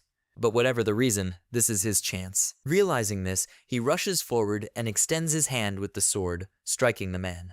He falls forward without any resistance, and Ronian McLean cannot comprehend what happened. Did he just hurt him like that? Suddenly, he swallows hard as 2 arrows fly past him, piercing the ground. He immediately asks himself arrows. Next to him, also slowly walking backwards, a knight falls, and Ronian, looking forward, cannot believe it. Is it Logan? But knights on horseback also rush past him, while their commander announces that they must attack those who have a crossbow. This is the Lord's order. Ronian McLean, looking forward, happily suggests, "Is this the famous serpentine shield formation?" Logan McLean also gives orders to his mercenaries. They must aim diagonally towards the ground. To the ground. When one of the guys turns in his direction in surprise, he explains that their goal is horses. The same creepy, mysterious smile immediately blooms on the mercenaries' faces, and the very next moment dozens of arrows fly through the air. The opponent's horses rear up. While the knights either fall from them or try to calm them down, it must stop. He's falling. Logan gestures with contempt at them and notes that they are fools. But then, seeing his silhouette standing alone in the middle of the field, he realizes that fortunately, he arrived in time to help Ronian. He decided to save his own family this time. There's no point in winning the fight if he dies. After rushing forward, Logan McLean shouts to Caesalin that he remains in charge. But when he hears this, he is perplexed and asks again, "What?" But they plan to attack beyond the range of their bows. But without waiting for an answer, he wonders if victory is almost in their hands. Why doesn't the Lord try to earn it himself? He is stronger, but if he faces a mid-rank knight, something terrible could happen. Afterwards, he decisively shouts for everyone to focus on protecting Logan. Patrick McLean continues to fight with the knights at this time. He, gritting his teeth, spits blood and says, "He's a real moron." The man, also smiling evilly at him, says in response he cannot believe it. The Baron ran towards him. He knows that he will be stabbed to death. Suddenly, another man appears on the other side of him, swings his sword and tries to attack him, but Patrick manages to step aside in time. From such a sudden movement, sooner his side begins to bleed even more, he groans in pain. But then, looking up at his enemies, he mentally notes that this is strange. The knights approach him, and he realizes even more that they are all literally attacking him against his will. Why so much despair if the advantage is on their side? With the help of one of his own swords, he repels the attack of 2 at once. But this does not really help the situation, and Patrick McLean, gritting his teeth, understands that things are bad. But suddenly the knights feel that another aura appears nearby, and turning around is very surprised. Logan McLean runs straight towards them, and with a sharp swing he confuses them. Patrick also steps back and wonders what happened. But looking forward at Logan, engulfed in an aura, Patrick McLean says, "It's him." He smiles in response and notes that he barely made it. Finally, when the aura dissipates a little, Patrick joyfully exclaims, "Son." Approaching him, he remembers with admiration. He saw how his son, along with a detachment of mercenaries, was approaching from the enemy rear, but was sure that he was far from getting here. How did he manage to make such a way through his enemies to him? After this, Patrick McLean turns around and cannot believe it when he sees a field strewn with the corpses of his enemies. He wonders in shock, are they all defeated? Then he turns to Logan McLean and tries to find the right words. When did he become so strong? No, that's not important right now. He doesn't know what's going on. Well, since he's here, does that mean the advantage is on their side? He answers confidently with a smile, of course. Then Patrick puts his hand on his shoulder and warmly says, he did a great job. At this time, another knight remains behind them, who, looking at Logan, is perplexed. Did he just knock down 2 middle-ranking knights at the same time? Is this pathetic 20-year-old hillbilly? At his age, he worked until exhaustion to become a knight. Okay, it doesn't matter, because now he will kill him right here. Tightly grasping the sword, the man asks the 2 knights lying next to him on the ground, what are Rix and Trommel doing? They should take the potion soon. But both men groan heavily in response. Patrick McLean realizes at this moment that this attack was enough to see that even though Logan is not a high-ranking knight now, he has enough strength to cope with most mid-rank knights. It would be nice if his son dealt with those of middle rank, and he dealt with those of high rank. But unexpectedly, Logan McLean stops Patrick and decisively announces that he will fight the enemy. But he tries to stop him. No, this knight is too strong for him. He has made significant progress, but has not yet reached a high rank. Then Logan gives him a sharp, but not hard, blow to the stomach, causing Patrick McLean to sigh heavily and double over. Logan McLean, softening, explains that even he can defeat his father in this state. He should just trust him to let him fight the enemy. Having said this, he frowns seriously, and Patrick, sighing heavily, steps back and agrees, okay, but the son must be careful. He smiles and finally says they should end it soon. The next moment they scatter in different directions, attacking the remaining enemies. One of the knights, seeing this, is perplexed. Is this guy stepping on him and not a high-ranking knight? A male friend clenches his teeth tightly and activating the red aura shouts, how dare this idiot do this? But Logan, also jumping up and rushing forward, tightly grips the sword and soon lands, immediately swings the weapon. Studying the aura, he attacks the knight, who is trying his best not to lose.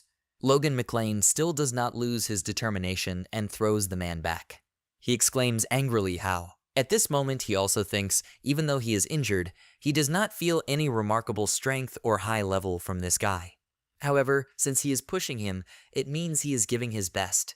The knight smiles at his thoughts and also abruptly breaks away from his place and runs forward, realizing that it cannot be otherwise. Approaching Logan, he screams for the guy to die, but he just looks at him coldly. Soon they are in the process of fighting. The fast one often moves around the field, and the man still uses his red aura, stomping his foot and swinging his sword. But suddenly he feels pain in his side and again, gritting his teeth, he understands this cannot be, just not too early. Logan McLean, noticing his hesitation, swings his sword, causing blood to flow from the knight's mouth. Well, after all, Logan's blow lands on the ground, and during these seconds the man manages to jump back. Then he realizes that this guy never set himself up for him. You need to find the moment to attack. Suddenly he notices something and smiles, picking it up, although he has another option. Logan McLean suddenly follows his gaze and pays attention to his own sword and realizes that the power in his sword is being absorbed by the enemy's sword. Afterwards, he looks again at the knight, who, without removing the creepy smile from his face, notes, great, the guy fell for it. Then the man gets into a comfortable position, grips the hilt of the sword, and goes on the attack with a roar. Logan keeps up with him, and Sakaya also tries to stab him. The knight rejoices like this. His center of gravity has shifted. Next, he moves the sword to the side and realizes this is the perfect moment. This is followed by a swing of the sword, but in front of the man only a brown cloth flies into the air. He turns around and is perplexed. A shred of clothes. Is this guy that fast? No, is he that slow? Logan McLean, having managed to get around him from behind in a matter of seconds, briefly says, "This is the secret of the divine sword." Afterwards, he waves his weapon, which glows with a bright yellow light. The knight screams in fear. It can't be. He needs to get out. But Logan doesn't let him do this and announces the first form. Cutting wave. With these words, he swings his weapon, while the man, freezing in place, says, "This is impossible." But a powerful energy wave is already heading in his direction, causing Patrick McLean and the enemies with whom he fought. Ronian also stops and looks up at the bright pillar of light shooting into the sky.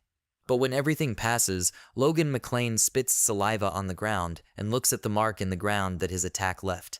Afterwards he frowns when he sees the man's corpse and asks out loud, "Does a high-ranking knight rely on cheap tricks?" But still, raising his sword up, he loudly declares, he, Logan, killed the enemy general. The enemy troops, seeing this, begin to discuss what happened. A high-ranking knight has fallen. This can't be. Where is the Viscount?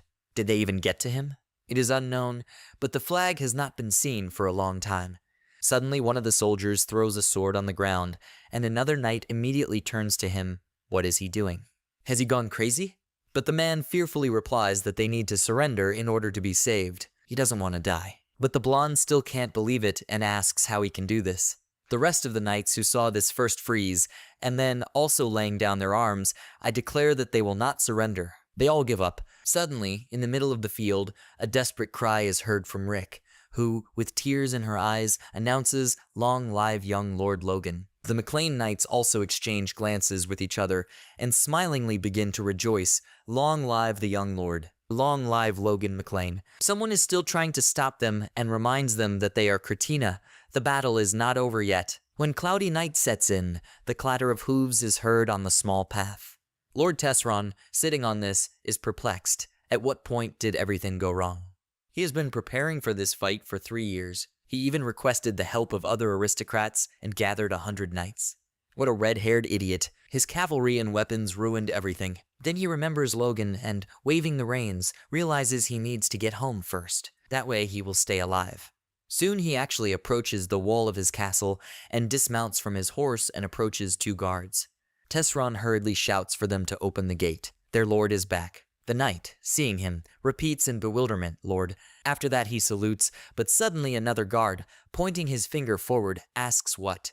They must see this. Someone is coming. Lord Tesron turns around and wonders, is this cavalry? Mercenaries led by Logan McLean actually appear on the horizon, and at that moment he understands that this is the end. Having dismounted from his horse, Logan exclaims in irritation, "The stupid lord can run fast." A night fog spreads across the ground, and after standing for a while, he announces that Tesron has lost. They must immediately open the gate and let the winner through. At this moment, the knights who had already lined up a protective wall for us, pulling the string of their bows, began to worry, did they lose? Is that why the lord returned in such a hurry? But they are abruptly distracted by the commander, who specifically asks if they were scared, having heard enough of the enemy's empty words. Men rush to answer, no way. The commander adds that there are just over 300 of them. They can't break their blockade. Logan McLean, listening to these words, seems to be preparing for something, and one of the gate guards is worried and asks what he is doing. But he activates his aura and abruptly disappears from their field of vision. The man at the gate wonders, has this guy disappeared? Can't be. But looking up, he sees Logan already jumping high and flying up to the wall. Then the guard announces that he is there. The commander is approaching the blade, and Logan McLean, in a voice that does not tolerate bickering, orders him to open the gate if they do not want to die. After some time, the doors of the room in the castle are open, and one of the servants is guarding the passage into a small room in which Lord Tesron is located. As he fills a bag with gold and jewelry, he is excited and thinks that he needs to take at least some gold. But suddenly a voice is heard behind him. He's caught. Turning around, Tesron crawls back and asks how the guy ended up here. Logan explains that his maid showed the way even before he threatened her. This behavior says a lot about his reputation here. He grits his teeth and sees how another of his servants, guarding the entrance, looks at him for the last time and quickly leaves. This irritates him even more, and he wonders how they dared to sell it. After that, he also slowly moves backstop. In accordance with the convention concerning feudal wars, he only asks to spare him and his family. But Logan McLean, hearing this, mockingly asks again, in accordance with the convention. He declared war without cause and invaded them the very next day. Now he mentions the convention. Tesseron still looks pitifully at him with hope, but Logan unshakably says, "Does Hammond Tesseron have no conscience at all?" He insists, and yet says with hope, he still has the honor of an aristocrat. Enemies caught during feudal wars are guaranteed life in accordance with the convention. Logan McLean clarifies again, honor of the aristocrats. Certainly. He respects the honor and traditions of McLean's own house, so he will spare his life and also give him time and permission to take the gold and leave. Hammond breathes out a sigh of relief and stutteringly thanks him. But it is at this moment that Logan adds exactly what his father would have said. After all, he is a man of honor to the core and will spare the one who surrenders without any conditions. Hammond Tesseron begins to scream in fear, but suddenly Logan McLean looks away and notices the hilt of a blade decorated with precious stones in the chest of diamonds. Pulling it out of the chest, he notes that it is a beautiful blade. Hammond immediately shouts at him to take it away. It is forged by the finest craftsman in the kingdom. But Logan, considering this, replies that he won't do it, but is grateful. Hammond Tesseron had better take it. With these words, he throws him a blade, causing Hammond to ask in confusion, "What?" Logan McLean leans sharply towards him and plunges the tip of the dagger into his chest, from which he groans hoarsely and reminds him in a trembling voice he said that he would spare him. But Logan explains that he said that's what his father would have done. But they are not similar to him. Hammond Tesseron is still trying with all his might to insist, honor aristocrats. Hearing this, he still laughs and asks if he should talk about honor. Does he even understand how many people died because of him? It's a shame his life will end here. Tears appear in Hammond's eyes, and her eyes begin to slowly roll back. When he is already falling dead, Logan McLean finally says that he should thank God for his quick death. Then he notices the palms of his hand covered in blood. But with a cool, clenched fist, he says with relief that they have finally survived the disaster. It's time for him to end this. Then Logan gets up, stretches his jaw, and, getting ready, announces very loudly Hammond Tesseron to commit suicide. After such an announcement, he notes that this will be enough. Suddenly, Castellan runs into the room and exclaims in concern, "Lord." Logan McLean clarifies what it is. He says it seems to him that he should look into the castle's underground dungeon. Logan asks with interest to an underground dungeon. Okay.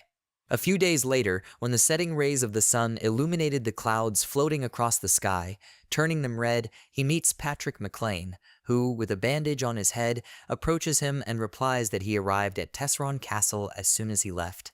Well, what is he saying? Hammond committed suicide. Logan McLean notes indifferently he must have been desperate. Patrick still wonders if it was he who killed him. After that, he comes close to him, and Logan admits, yes, she intends to. They must take his possession back under their own control. He does not want the Tesseron clan to live and create problems for them in the future. Patrick McLean looks at him carefully for a few seconds and then agrees, okay, he's already an adult. He has reasons to do so. Upon hearing this answer, Logan noted that his father had changed. But suddenly Patrick's voice is heard again, who, turning to the side, sincerely says, no matter what anyone says, his son played the most important role in this battle. Afterwards, in a whisper, he adds that he is grateful. Logan McLean looks at him with a warm grin, while Patrick McLean blushes and coughs a little at the words he just said. But after that, he still turns back to him and announces, and so he will become the official heir of the McLean house. Then Logan seriously says, "Father." Patrick listens carefully and prepares for his further phrase, and he finally answers with a sigh of relief. He's sorry, but he has to refuse. Stands Patrick McLean, having heard this, as he begins to get angry and asks again, does his son refuse the offer to become his successor? But why? Is he worried about his own reputation? If so, his contribution to the battle changed that completely. Logan McLean explains that this is not the case at all. Then Patrick clarifies what? He explains that the McLeans are a family of knights. Ronin is better suited for this position. He started using the Force at 14, 5 years earlier than him. And it is possible to predict what other feats he will perform when he becomes the same age. Patrick McLean is silent at first, pondering his words with a serious expression on his face. Afterwards, he agrees. Even though he is right, he does not become the head of the house for his military achievements. Logan still thinks, perhaps, based on what is known so far. But if Ronin, like in his previous life, receives the title of the youngest user of power, then no more problems will arise. And what is more important is that by becoming heirs, he will not gain any advantage. He doesn't have time to learn to be a baron. Then he turns to Patrick again and says that as an older brother, he would like to give his younger brother a chance. He hopes his father will wait until he reaches the right age. Patrick McLean, with a smile on his face, having listened to everything, lowers his head down and sincerely says that he did not expect that his eldest son was so attentive to his brother. He will accept his request and postpone the choice of heir for 5 years when Ronin becomes an adult. Logan McLean, relieved, says he thanks him for that. Patrick still adds, of course, he will receive another reward. How they will return home and honor their income for the war. It will probably exceed 100,000 gold. But Logan suddenly clarifies about the reward. Can he choose it on his own?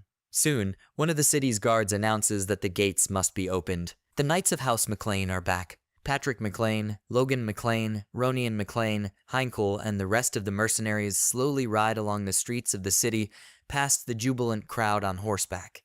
2 teenagers look up with adoration at the sight of them, and one of them clarifies they returned from the war a week later. The other boy replies, I heard it lasted 1 day. Then the brunette turns to him in confusion and asks, but how is this possible? Were their knights always this strong? His friend clarifies, hasn't he heard it yet? All thanks to the first young Lord Logan. The teenager asks in surprise, is he talking about that hooligan? But the green-eyed boy explains that, according to the returning soldiers, the young lord's mercenaries turned the tide of the battle. They walked around the enemy from the rear, as if they knew in advance what would happen. There was also a rumor that they had gifted them with a mysterious weapon. He was even able to take on a high-ranking knight single-handedly. The red-haired girl, who stood in front and heard their conversation, immediately turned to the blonde man next to her and asked, is the first young lord such a great man? The man answered in confusion. It seemed to him that he was the only one causing trouble. Is it possible that he brought a lot of monster meat just like that? The green-eyed guy agreed. He must have come up with something. But his friend suggests that perhaps until now he was only pretending. Then the blonde sighs and notes that he gets goosebumps. But after that, they still look up with adoration and agree on the idea that this should have been expected. Geniuses are different from ordinary people. Logan McLean's house hears these exclamations of admiration, and he, grinning, still notes that he is embarrassed to hear such things. Suddenly Ronin turns to him, wondering what he will say to this. Does everyone praise him? He now asks displeasedly, is he being praised? This only makes him look worse. He shouldn't overdo it either. But Ronin McLean cheerfully asks, how could it be otherwise if this is true? But not happy to see him. He should smile, and Logan says, confused, should he smile? He sees people looking at him with delighted adoration and frowns. But then, turning to them, he begins to slowly stretch his mouth into a smile until it turns into a creepy grimace. At the same time, he also gives them a thumbs up. But people, seeing this, are horrified and begin to whisper how to understand this smile. He will rip their heads off with this finger. Hearing this, he is perplexed. Did he do something wrong? This is a failure. Behind him, Ronin notes, chuckling cheerfully as always. When Patrick McLean turns to him, Logan McLean scratches the back of his head in embarrassment, as if asking, what's the matter? He smiles and suddenly asks loudly, now they must greet the winner of this war. The crowd immediately begins to shout joyfully, long live the McLean. Long live young Lord Logan. Later, when a cloudy evening sets in, he strolls through the castle courtyard. At the same time, he asks out loud, will the welcoming ceremony last until the morning? For people who have just returned from war, they have good stamina. But suddenly he hears someone sternly asking what he was up to. Turning around, Logan McLean sees Marion Quiros, who is holding Ronin's hand and excitedly asks, Mom. But she suddenly frowns and says, she heard everything. Did he refuse to become heir? What's his plan? He can fool others, but not her. Ronin McLean repeats, Mum. Afterwards, he turns to Logan and asks to forgive her. She was very affected by the problem with her family. But he smiles and tells him that everything is fine. Coming closer, he mentally notes that she was always not happy with him, but after the betrayal of the Cairo's house, she lost all her power, so he has no need to fear her anymore. If he apologizes now, then she can accept it. Take a deep breath. He really turns to her. He realizes that his actions in the last month did not deserve his mother's trust, and he regrets that he was controlled by envy and a feeling of inferiority. As soon as Marion hears this, she immediately turns to Ronian and notes that he sees that Logan has confessed, but he immediately pulls her elbow again and asks her to stop. Turning to Logan McLean, he also adds that she is not in a good mood right now. But Logan insists he just has to listen to him. After all, he is the person to whom he should apologize. Ronian, hearing this, confused, asks again, "What?" He explains that he apologized to him after returning, but never stated why. It seems that, unfortunately, I and the cowardly nature that he cultivated for several years are difficult to overcome. Ronian McLean still can't figure out what he's talking about, but he just continues, he knows about it. He's sorry for hating him all these years. Ronian freezes in surprise, and then swallows hard when I hear such words. Margin Kairos is also surprised by such words, but Logan continues, he tried to cover up his own incompetence with hatred. And now he sincerely regrets his behavior. Therefore, his brother should allow him to at least now formally apologize to him. He's really sorry. Ronian McLean, looking up at him with a sad look, remains silent, and therefore Logan McLean, clenching his fists with sadness, understands that good deeds cannot cover up bad ones. He's still naive. But suddenly Ronian's voice is heard, everything is fine. Logan is very surprised when he hears this and frowns at him. He finally smiles and adds that he believed that as long as he was good to his older brother, one day the one he knew would return. He finishes these words with a warm smile and an embarrassed blush. Logan McLean also smiled and realized that he shouldn't have dared to do this earlier. Afterwards, he turns to Marion and also says that he sincerely cares about Ronian and hopes that he will become the heir. He knows he can't ask her to trust him right away, so he would be grateful if she would just watch everything he does from now on. Hearing such words, she tilts her head in surprise and thinks deeply. Logan, looking at Marion Kairos, understands that this will be enough for now. At this time, a round luminous moon appears from behind the night clouds, and the next day turns out to be warm and sunny. Logan McLean is walking along a forest path with Hammer, and he wonders where the Lord was going immediately after returning from the war. He replies that Hammer has rested enough, it's time for him to get to work. But he replies with irritation that he's just worried, that's all. At the same time, he thinks about it, he is worried that the Lord will squeeze all the juice out of him again. Logan, smiling slyly, replies not to worry, he will definitely enjoy this task. Then Hammer sighed heavily and wondered if this guy knew what he liked. But soon, Logan McLean stops and, raising his head up to a high mountain covered with rare greenery, announces commas from now on they will develop this mine. Earlier, during a conversation on the wall of the Tesseron Castle, Patrick McLean asked in surprise, as a reward, his son wants to receive the right to develop mines. Does he mean on the mountain, near the Tesseron borders? Logan confirms, yes, exactly. Patrick cannot understand and therefore wonders, even though it is a mountain, but in reality there is nothing there. Why did he choose this? He smiles and suggests, who knows? What if buried gold is discovered in this? The reason why the House of Thesron began the War of the Fiefs became clear only a year after its end. Tesseron mined gold from a mountain in the captured McLean territory, and that alone made him far more powerful than your average duke, until Ronian McLean destroyed his family for revenge. Footsteps are heard on the cold stone floor, and Castellan returns and explains that here is the underground prison of Tesseron Castle. This turned out to be unusual people, so he decided that the Lord should take a look at it himself. An old man with a thick mustache falls against the metal bars of a metal cell and desperately screams they didn't do anything wrong, and not just extracting gold from the mine, for which they were hired, and that evil Viscount locked them here. Behind the old man, there are still the same desperate and pitiful people. Logan, putting his palm to his face, says in disgust, oh, this Tesseron. He can't believe that this freak put 5 valuable mining experts in jail. The man seeing this asks again in confusion, is the guy angry?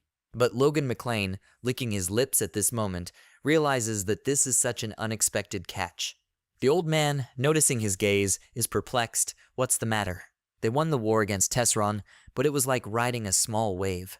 If the invasion of the Empire, which led to the collapse of the country, is the last obstacle, then the event that will occur a year later will be the beginning of the destruction of the nation. Death of the current king, Samuel von Grandia. His sudden death will lead to a conflict between the 3 princes for the crown, followed by 3 years of civil war, which will significantly weaken the fighting power of the kingdom. Empire Tuesday just at the moment when the strength of the kingdom has not yet been restored. In general, this was the first reason that led to the collapse of the kingdom. House McLean is not a member of the faction, maintaining a priority that would allow them to remain simple observers. However, he cannot miss such a chance. He will take advantage of the chaos to reclaim the lands that previously belonged to them, and then they will once again become rulers of the Southwest. But then Logan thinks even deeper, and if he succeeds, he will stop the civil war and move forward. Suddenly, he is brought out of his thoughts by the address harem. What was the Lord thinking about in broad daylight? All this time, standing next to them were the same 5 workers from the mine who were in prison. Logan McLean turns to them and suddenly realizes that he hadn't even noticed. He needs to get his act together. He had just overcome a catastrophe. For the sake of the future, he needs to quickly increase his combat power, but now this proposal will sound like nonsense. He will have to rely only on his own money. Raising his head up, he also notes that this mountain will become a cash cow to sponsor his endeavors. He then announces to everyone else that there is gold in the middle of the mountain. He wants them to mine it. How much will it cost him approximately? Harem, along with the other men, freezes in surprise, but still thinks skeptically this is another ridiculous task. The old man also thinks that Tesron promised to pay a lot, so he immediately agreed, but is this guy really telling the truth? After that, he modestly raises his hand and clarifies, is the Lord sure that there is gold there? He nods his head and confirms this, he is sure. But then the man wonders how the Lord knew about this. Logan begins to get nervous from such questions and shouts that he saw everything with his own eyes. The old man, hearing such an answer, thinks in shock, did he see this? So how? Logan adds that for their information, this mission is secret, so they will work as 6 people. The man once again asks the question, does he want to kill them? Afterwards he exclaims, how can only 6 people work in the mine? This is exorbitant work, even with a no. After that, he looks down and mentally orders him with a frown, he must support him. Harem, looking back, looks away and thoughtfully says, they can simply prepare for death in advance. They must sleep less and give up normal human life.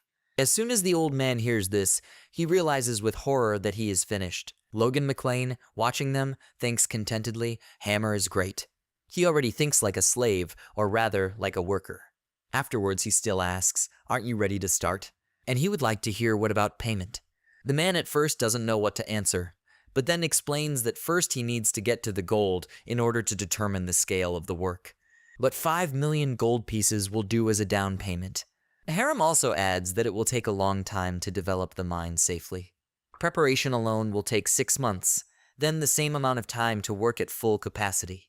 Logan frowns upon hearing this and realizes he knew it would take a lot of money and time, but this gold made the Viscount richer than other dukes. He needs to get it at any cost. If only he could sell monster meat now, he would invest the proceeds in the mine. However, the effect of this will become known only after 6 months. Wait, does he really need to wait for this? If he takes a toxin from meat, he can now also use it as medicine. For this, he resorted to the help of a neutralizing agent when he was a mercenary. He can do the same now. He should do everything himself and sell this meat. A week later, in the McCallion house in the south, Rick's tired voice rang out, ready. This is a cloudy medicine made from night grass, herbs from the site, and licky herbs. With these words, standing near barrels of various sizes, he wipes his forehead and removes the bandage from his face. But Logan McLean, who approached him, notes that he asked not to call it muddy. It is a neutralizing agent. Where is the monster meat? He replies that it is in the vault, as the Lord asked. Then Logan announces, great, they'll go there now. They need to use a prepared remedy on it. Rick, hearing this, asks again in horror. What? The young lord wants him to go there with him.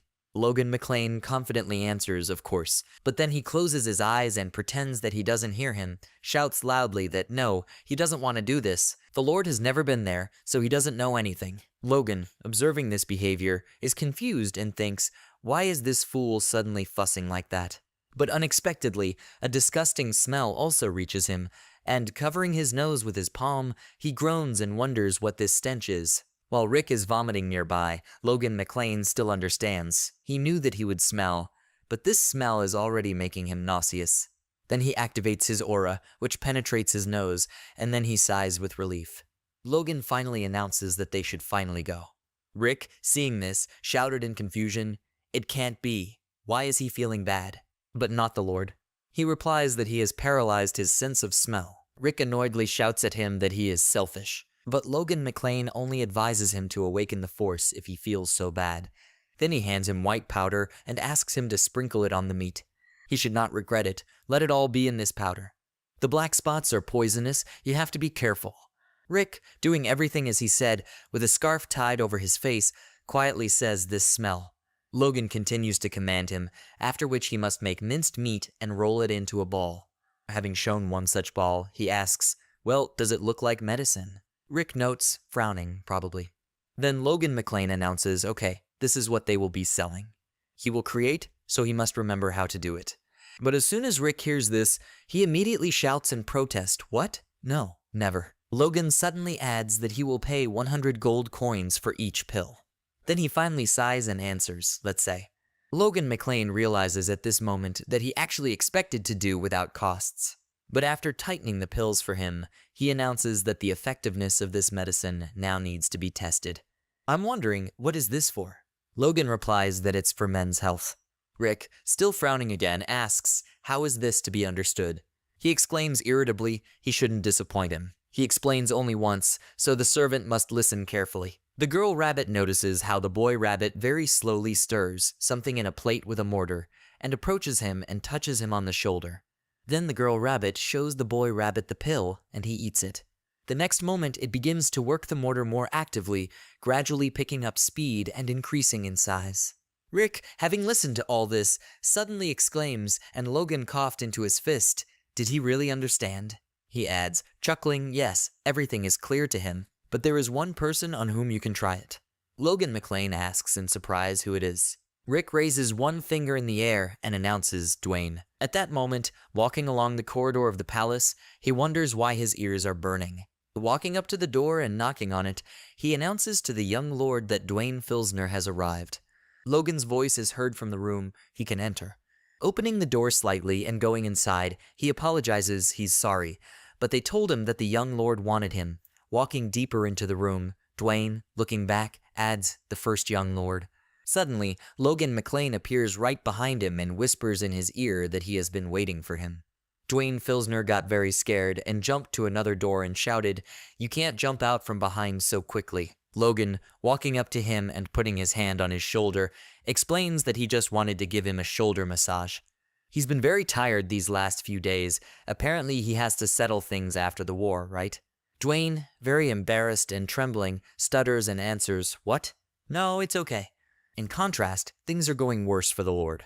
Logan McClane notes out loud, but he fell from powerlessness.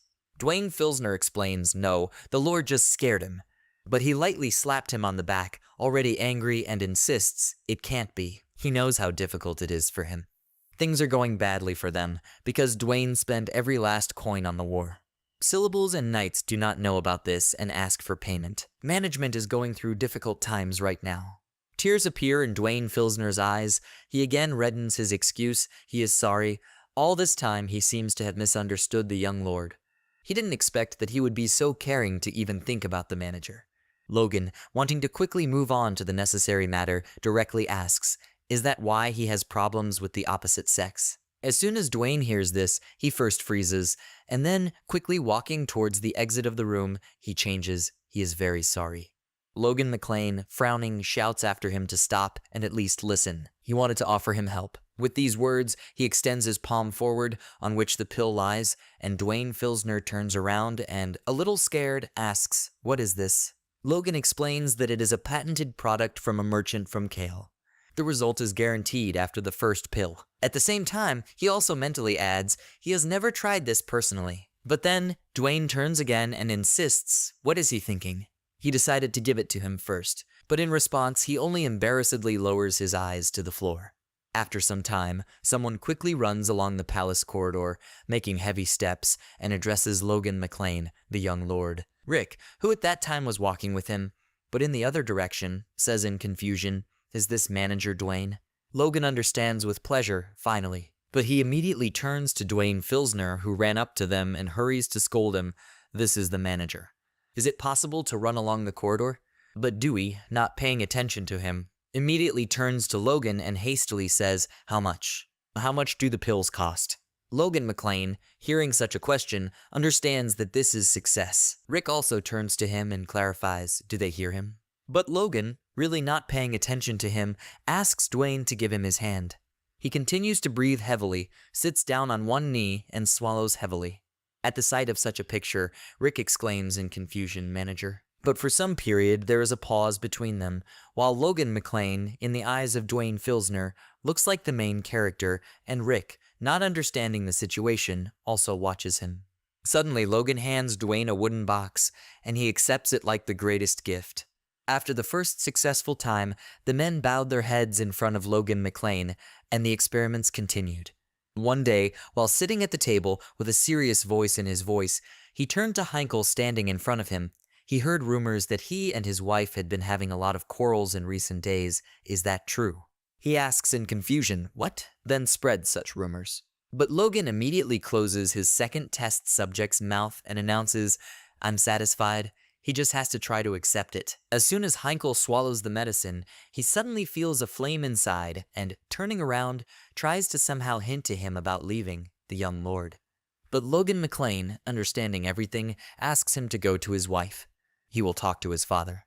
Heinkel breathes a sigh of relief, thanks him and exclaims, he asks the decision to bow out. After that, he leaves and Logan's third test subject turns out to be Patrick. He, standing facing the window after taking medication, shyly turns to him and notes that it was wonderful. Leaving his office, Logan McClane mentally turns to Ronian and apologizes. He is sorry, but they will have another brother. Suddenly Rick notices him and immediately shouts, "Stop! Why doesn't the young lord offer it to him?" Logan turns around and looks at him, and after looking him up and down, he leaves. Rick was very embarrassed by this, and even felt ashamed, wondering what kind of look that was. Suddenly, Logan McClane stops and explains in a whisper that he has no one to try the effect of the pill with. Then Rick begins to get angry and angrily answers him, "The young lord said everything." Young lord. But Logan just asks him not to follow him. He stinks. After some time has passed, a voice comes from the purple glass ball. It's clear. If the medicine works, then there will be demand. What price does he want to set? Logan McClane, sitting across from him at the table, answers decisively, 100 gold coins apiece. 1,000 coins for a set of 10 pieces. But Philip Cloud, having heard such an answer, frowningly answers, he doesn't think that the aristocrats in the capital are fools. He confirms this with a smile, of course not. He's just confident in his own product. At the same time, Logan remembers that in a past life, it was bought so often that the price increased terribly. At the same time, on the other side, Philip hands the magician a gold coin and in a whisper asks him to let him talk for another 10 minutes. The guy thanks him with a smile and leaves. At this time, Logan McClane continues to convince him that if Philip Cloud sells this medicine in limited quantities, he will be able to earn more money. He still answers in agreement. This is logical if the Lord is confident in the effect. Then Logan insists even more. He is convinced that the result will be excellent. It is enough for someone famous to try the pill and express their own opinion. It must be someone who needs such a medicine. Philip crosses his arms and sighs again and again wonders which aristocrat would spread the word that he has problems in his love affairs. He explains that there is no need to dwell on this. The conversations of aristocrats are always overheard by many ears. Even if it's a secret, rumors will still spread, and other buyers will flock like bees to honey. Finally, Philip Cloud takes this seriously and answers thoughtfully, in which case, maybe he'll go to the banquet in the capital. Logan McClane answers irritably, gritting his teeth, "Banquet? Is he serious?" At the same time, he thinks that he only went to celebrate victories when he was a mercenary. Philip explains that it is easiest to make connections there, although it will take some time to promote your own business. After all, you won't be able to sell medicine at a banquet. But suddenly Logan clings only to the last phrase and suddenly asks again, "Should I sell at the banquet?" Philip Cloud immediately asks him not to say that he wants to do this. His house would become an outcast if he did something like that in high society. But he adds that this will not happen if he is not the one doing the selling. Suddenly, Logan McClane gets an idea and notes whether Philip remembers what he told him about the informant in the capital. He must go to that person and find out everything they may need. He heard this divided and asks what? Informant? What is the Lord up to? But Logan only slyly replies that he will soon arrive at Grand. He will know the details when they meet. Philip Cloud purses his lips and makes a mental note. He has a bad feeling. A week later, Logan McLean dismounts his horse and announces they have arrived. In the capital of the Kingdom of Grandia Grand, Philip looked at him in surprise and also repeated that he had really arrived. But how did he manage to get permission? He means to sell this medicine. He turns to him over his shoulder and explains, of course, he didn't talk about it. Although bringing 3,000 boxes without a servant was not easy. At the same time, he remembers that his father agreed faster than he had hoped. This is probably due to his success in the war. Then Philip Cloud adds, by the way, when the Lord came for the first time, there were no servants with him either. Does he think it's normal for the son of a noble house to move around like that? But Logan tries to explain that when the servants are around, it is difficult for him to choose a route. Not to mention that they have other jobs besides this. Suddenly he remembers, by the way, about work. He loaded Rick with a big task. Then he begins to remember more and more how he returned to him and joyfully exclaimed, "Young Lord." Logan McLean understands that both in the past and in this life, he did everything for his sake. He also remembers how Rick would always ask him with a smile, can he return to his own responsibilities? What? The young lord wants him to work and have a day off. One day he also asked if the servants said that he had been smelling bad lately. They don't even come close to the point of ever being able to get married. Logan finally realizes that he really is very grateful to him. Further, he has flashbacks to the moment when Rick, filling his pants pockets with medicine, clarified what? The young lord says he's a little short on pills. This can't be. What do you mean he will beat him for every pill that falls out when he shakes me? As a result, Logan McLean sincerely turns to Rick in his thoughts. He is very grateful to him. Then, frowning, he announces, so everything has been decided. Philip, looking at him, understands that this is a familiar expression on his face. Logan, without noticing his reaction, continues, a sign of gratitude to Rick for doing such a job. He will call the medicine emporic. Periclaude, hearing this, sadly understands there is no doubt he is a madman.